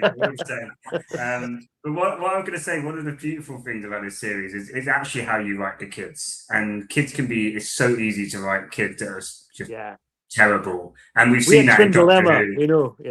We've seen it in many things. But one of the great things about this is that I think they do tie, we get sometimes fed up about the soap opera element, especially in RTD First Run. I do think the family relationships do work a lot better in the Sarah Jane Adventures. And I think, for example, Clive's relationship with dad comes into the series later on. But I think what's really lovely is that the children aren't moping, they're not victims. Their family backgrounds, what's going on in their family life, the alien world, the world they're introduced to through Sarah, is basically it's that kind of escapism for them, and also it drives them to be better and to have a positive outlook on life, right? So, and I think you see that with Maria. She's not letting her mum being self-centered as much as you can see in great acting in her eyes that she's upset and disappointed. You know what I mean? So I think there's a positive message for children, and I think that's a really beautiful thing. They wouldn't do that nowadays. Being a couple of years older than you, Emilio, I hadn't looked at it that way. Of course, I've just looked at it as what a horrible cow. And I did it again this afternoon. I watched it thinking, I'd slap you, lady. I wouldn't like that at all. Just think it's all about me, and I've divorced your father because it's all about me, and I've got this hunky waiter at home. I'm imagining there, but it sounds like a hunky waiter at home. All about even her. eyeing up the delivery guys, the delivery guy, stuff wasn't even cute. It was just annoying, She's an absolute tart. She's a tramp. And she made them leave her girlfriends because of her. So I know she's coming up a lot more in the next year, in the next set of stories, in a little bit. I just need to. I didn't like her back then, and I don't like her now. But going back to your point there as well, I don't mind the soap opera elements in the Sarah Jane Adventures. I don't mind the family crap and all that sort of stuff because it's the Sarah Jane Adventures. It's set on Earth. You can get away with it. In Doctor Who, I don't think it has a place because you're dealing with an alien there. But also in the Sarah Jane Adventures, it was subtly done, and it was nowhere near as pronounced as it was in Doctor Who. Yeah, but it created good stories from it, right? And also as a child, your surroundings are your family, right? You're not an adult, so of course it makes sense that the family are part of the series, and that you need to be able to tell stories that if it's going to really impact the kid, the family members need to be involved. And I think it also brought a little bit of maturity to the series, I think, by dealing with some of those issues. I really do like the one with Clyde and his dad, and you kind of understand why Clyde is the way that he is, and how he doesn't want to, and that his mum brought him up on his own. So some beautiful stuff, I think, some social commentary that goes on behind that, which I think is good. When it comes to this episode with the invasion of the Bane, you don't get to know much about Kelsey at all. Apart from that, there is a lovely bit there where, of course, she's in the Bane office, and I love the fact that these aliens have a lovely, lovely office, which must have been costing a lot of rent. But they've got this lovely office, haven't they, with all their IKEA little rugs there as well. And yes, I noticed all that, very cheap. But there they all are with these little IKEA orange rugs all around them. And there's that scene where Wormwood is actually in her brain. She's reading the brain, and you've got it there actually, Paul, as well. She's going through. She's very frightened of this world. They're putting all this stuff onto this young person as well. She's confused, and she worships something called the holy oak. No, hang on. Holy oak. That's quite funny. I quite like that, because the kids of the time of that sort of age, we're all addicted to Hollyoaks. So even I'd heard about Hollyoaks and think, oh, this thing in Chester, can I get a job at it? But it was all that case of like that. It's quite funny. It was quite funny to refer it. Luckily, it hasn't dated that much, because the thing is still around. You're never going to believe this, but in the chat, Connor is telling us that they have indeed cut the scene on iPlayer about the toilet scene. I thought I saw when I watched it today that he refuses to go in, and then he goes in. There you go, Connor. There you go, Connor. Yeah. Good, because I was just about to say, sod the iPlayer, go and buy the DVDs very quickly, because they are quite cheap. But no, and JT, just to your point on the not the toilet, not toilet business, on that scene, on that scene that you were talking about with Kelsey, I think what they're trying to get at is like the worry that a young teenage girl, I guess in this case, would have around their weight and the way that they look. And I think that you could play that in definitely, I mean, even more so in 2026, with Instagram and all of that kind of stuff. I think it's probably more relevant today than it was 20 years ago. So I think it worked quite well. And that's probably the only bit of showing a bit of vulnerability there. And also, I guess, without them saying it on screen, it may inform us why she is the way that she is. It's almost a front she's putting on, basically. Maybe. Yeah. Well, she is an incredibly... there's a lot of insecurity around these characters, isn't there? In this episode, anyway. I mean, Maria is insecure because her life is changing. Her father's not showing it, but he's starting a new life as well. He's just being very, what you wouldn't be allowed to be now. He's being quite manly about it, isn't he? He's been very mature. He's been very grown. He's got a daughter he's got to look after, so he can't show anything else. Kelsey is insecure. Certainly, Chrissy is definitely insecure. She's all over the shop, that one. She should be in therapy, honest to God.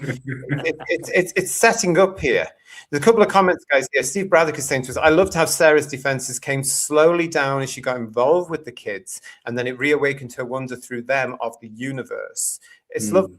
There's a lovely theme in here, isn't it? As George was saying, it starts with Sarah being quite, no, nobody come near me because I'm dangerous. And the next thing she's got, oh, lovely. Make some sandwiches, let's have some pop. Yeah. Lovely. I mean, I think the idea and everything behind that is very good. I just felt when I watched it, the characters seemed to have this screeching handbrake turn.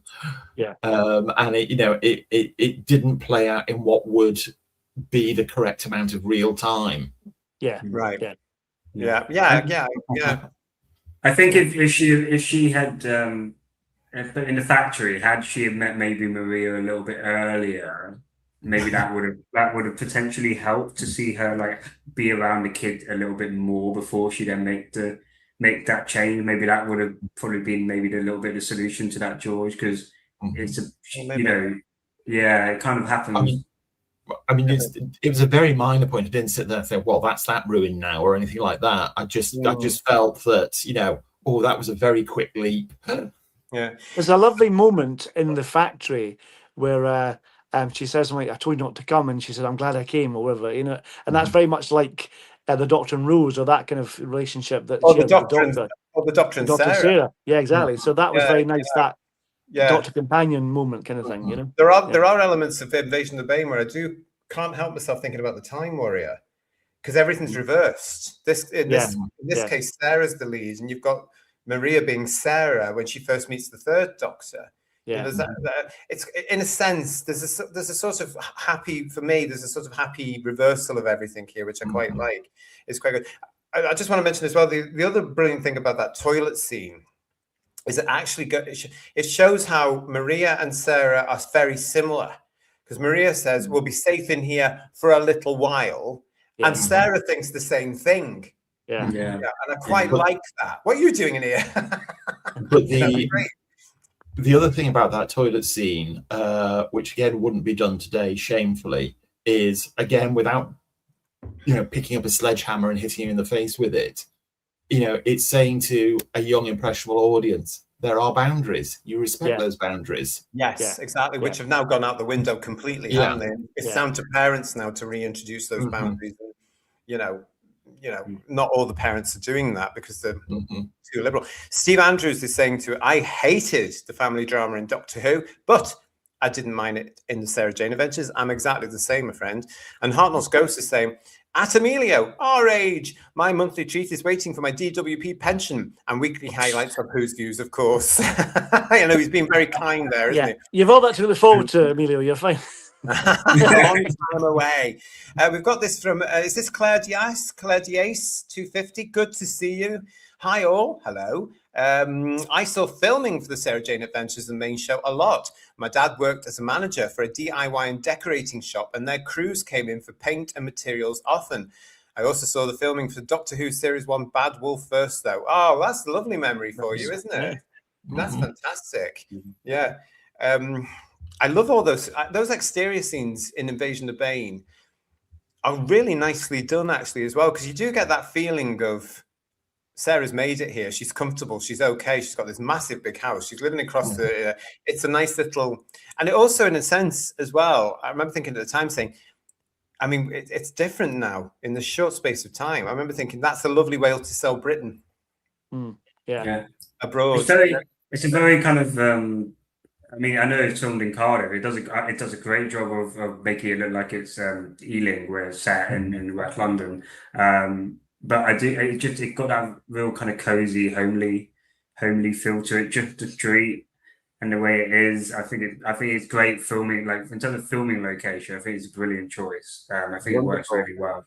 Yeah. I wonder if fans still do the pilgrimage down there to go and have a look at the street, because whoever lives in that house must be getting really cheesed off by now. You know what I mean? I'd have big gates up, wouldn't you?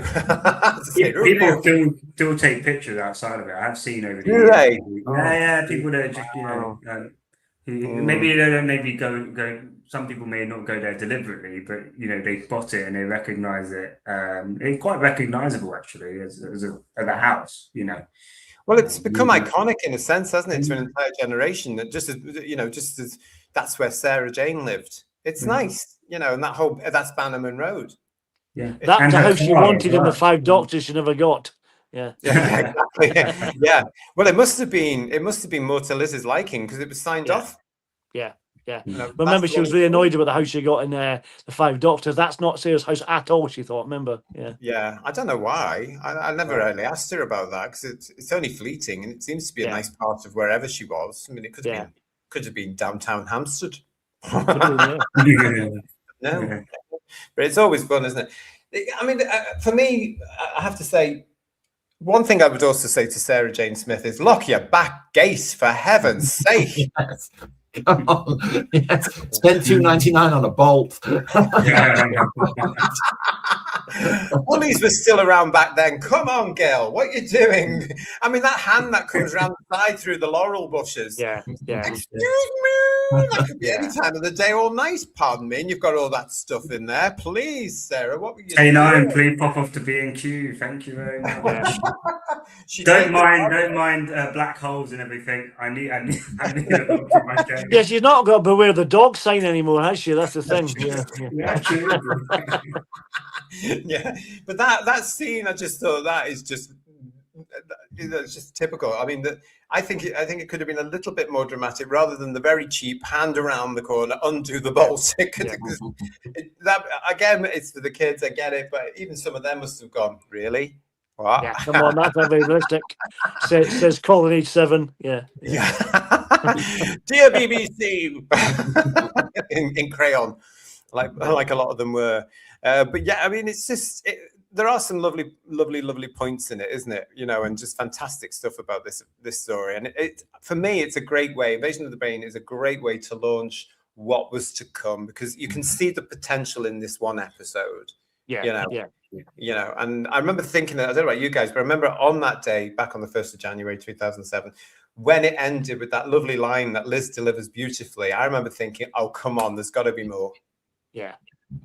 There has to be more. I want to know what happens more, so there must be more. Beautiful. I don't know about you guys.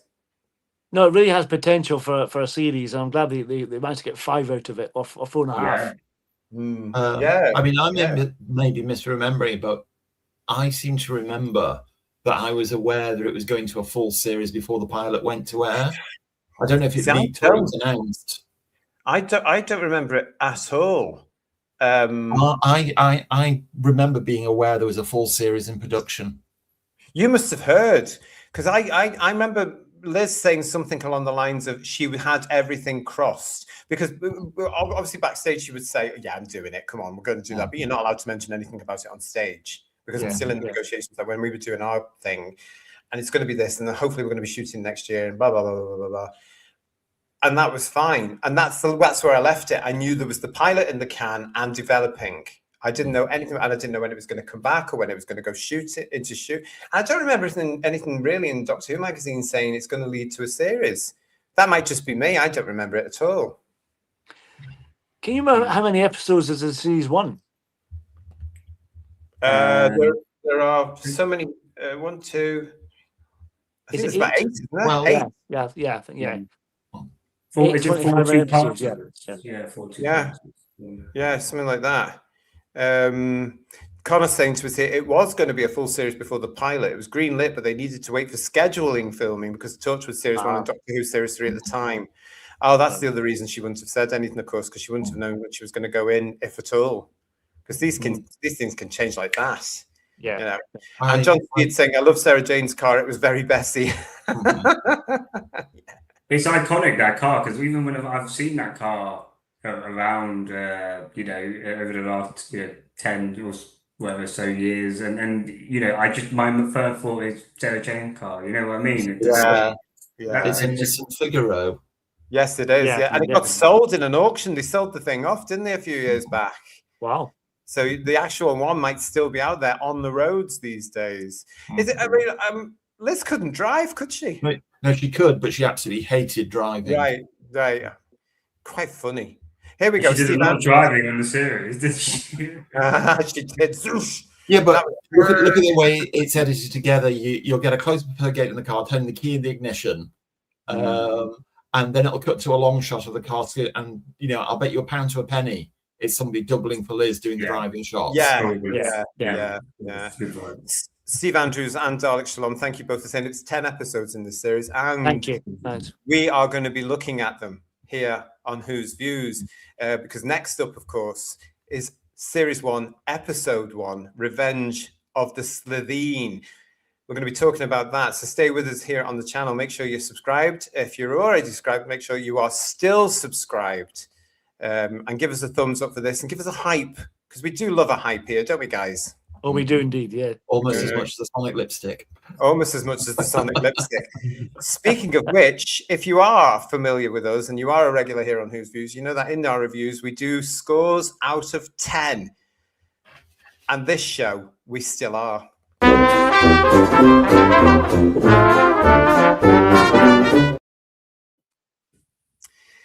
Yes, we're going to be looking at how many Sonic kisses you want to give each of the episodes here for the Sarah Jane Adventures. So I'm going to start with George. Out of 10, what are you going to give The Invasion of the Bane? Well, there's no way I can not like this because of Liz. I mean, even if the rest of it was utter dross, I would still like it because it's Liz at the center of it. But that aside, looking again today for the first time in how many years? 12, 13 years, I think. Oh, wow, yeah. It struck me how well made, how well structured. I mean, it's well known that it was done on a very, very tight budget, but that doesn't show on screen. It looks like there's been real money spent on it. I mean, as you know, I'm involved in TV production myself. I'm looking going, crikey, how much did all those support artists cost? Yes. There's at least 12 in shot there. Yeah. All locations, repainting a bus and all that sort of stuff. And the big practical effects, all the CGI, all the post-production work. For something that was very, very tightly budget, it's a real credit to everybody who produced it that it looks so good on screen. It's bordering on lavish. My quibbles with it are very, very minor. It was a very bittersweet experience watching it again today, but I did enjoy it. And if it was the first time watching it, I would definitely think, I'd come back for more to see what happens with it. So I was going to say 8, but the light of all that, I'm going to say it's a 9. Oh, that's brilliant. The other thing as well, you're talking about cost, the rent for the bloody properties as well. Yeah. Because I don't know what they were like at the time, but good grief. They kept going back and they went back and they went back and they went back. Yeah. I mean, they must be missing them now, mustn't they, really? Because they must have paid a few mortgages off, put it that way. Crikey. All right, then, Paul, we're going to go to you. What are you going to give Invasion of the Bane out of 10? Well, again, like George said, because Liz is in it, I mean, she's fantastic anyway in everything she does. And I'd love to see her back. And it was a bittersweet experience watching it again for me too. Yeah. There are elements that I don't like. I mean, the character of Kelsey, that I found that really irritating, and the mum as well, like you did, Maria's mum, really annoying. But I know what Amelia was saying. I think I can see it's nice to have the mum being the baddie rather than the dad for a change, which is quite nice. But it had a lot of potential. Like George said, I would come back to watch it again, and I did come back and watch it again. But it's not the strongest episode. It is a pilot. You can feel it's a pilot. I would probably give it 7 out of 10. But it's a Fair good, enough. a positive 7, definitely.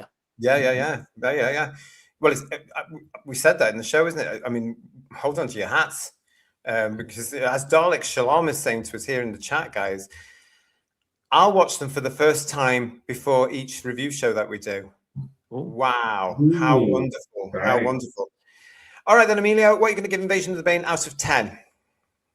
Okay, so I'm going to pitch myself in between George and Paul and go 8 out of 10. And I think the great thing about this episode is it's very difficult for a pilot to set the tone for actually what the series is, and it does it brilliantly. I think the family atmosphere, I think the tone of it is really, really good. I think the actress who played Maria does a great job, and I think it's a really great introduction to her character, to view the world served well through her eyes, and there's a real maturity to her performance. I agree, Kelsey is the one thing that lets it down, but I can forgive it knowing that it was a pilot and they ended up shafting that idea, and Clive is a phenomenally better character to watch on screen in the future. And I actually don't mind the mum relationship so much. I actually think that doesn't gripe me too much. And I think the Bane are a very Doctor Who-y, childish kind of monster, and I think that works really well. And Miss Wormwood does a great job powering off with Sarah, and the two actresses are clearly having a lot of fun.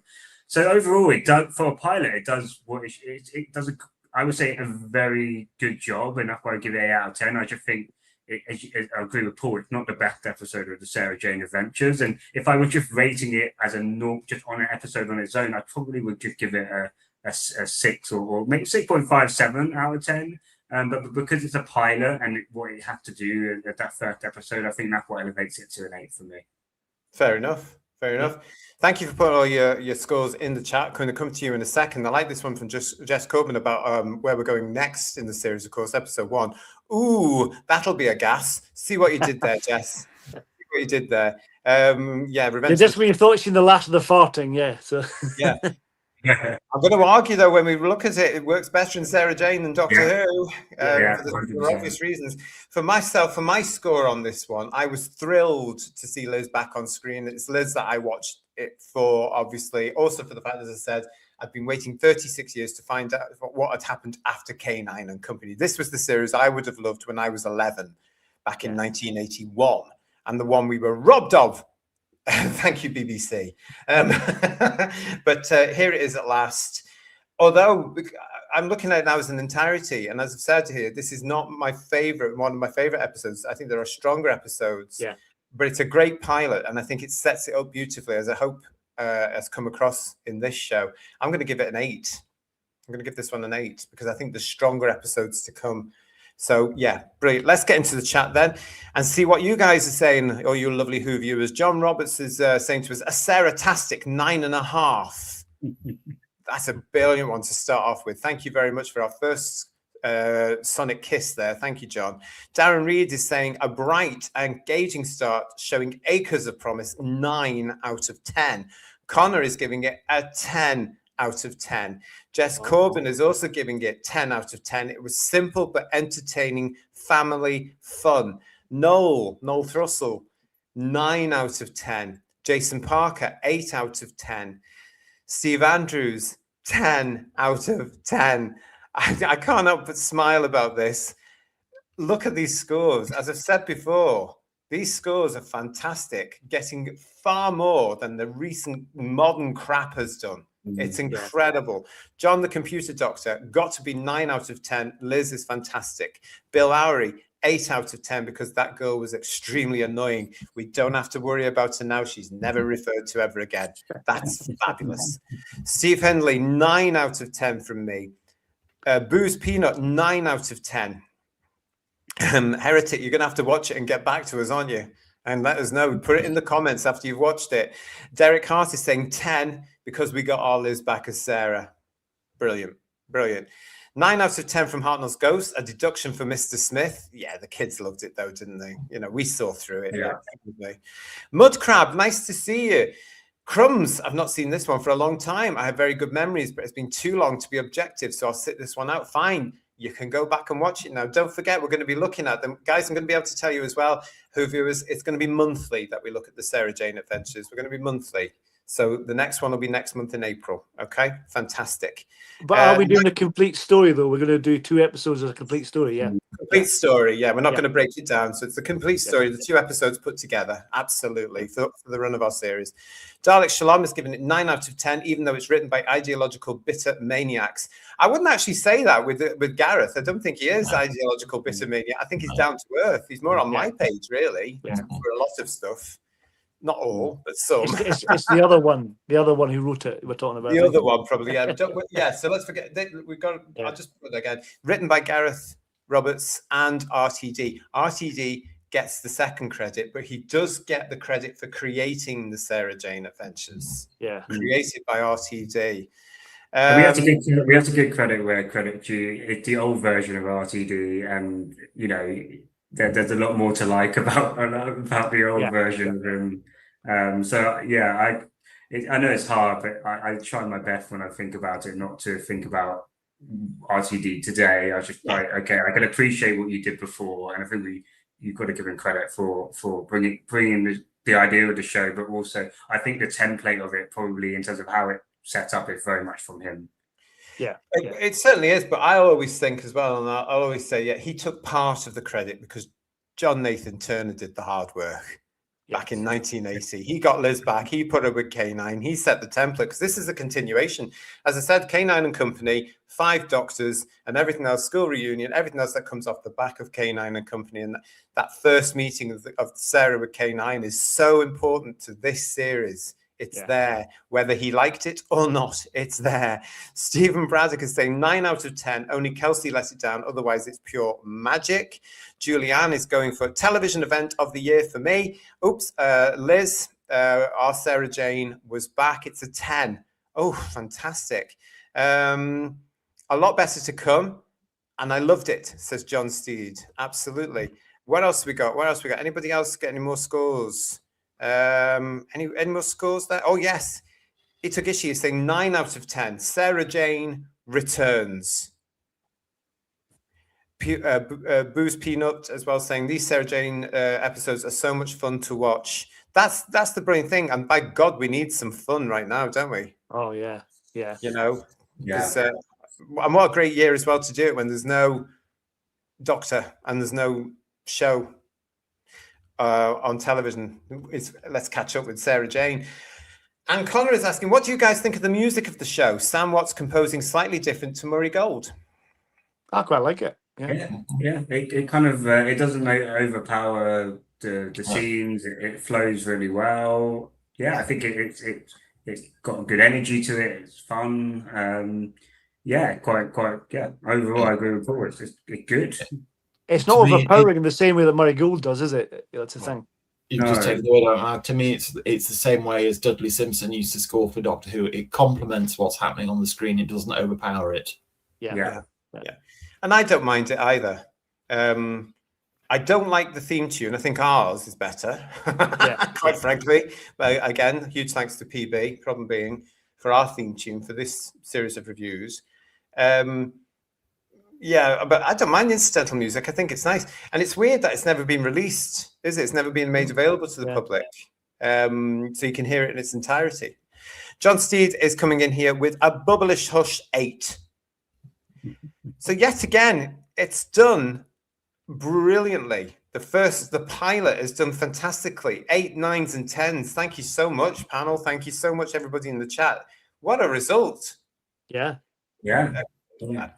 And it gets better, everybody. It's going to get much better as we carry on. As I say, watch out in April for this. Season 1, Story 1, Revenge of the Slitheen. Yeah, because that's all on the way. It's all on the way for you. Listen, guys, thank you so much for joining us tonight. With George, with Paul, with Emilio. Hope you've enjoyed the show. I have. So thank you so much. Thanks very much. Thanks. Thank you. It's been lovely. Thank you to everybody in the chat that joined us as well. Put the word out. Please share. Give us a hype because, the Sarah Jane Adventures, the reviews have started here on Who's Views. And we've got some fantastic times with our Liz to relive. It's going to be a cracking set of episodes coming up. Come and join us for it. From George, from Paul, from Emilio, and from myself, thank you for joining us. Until next time here on Who's Views, ta-ra, everyone. Take care. Good night, everyone. Bye-bye. Bye-bye.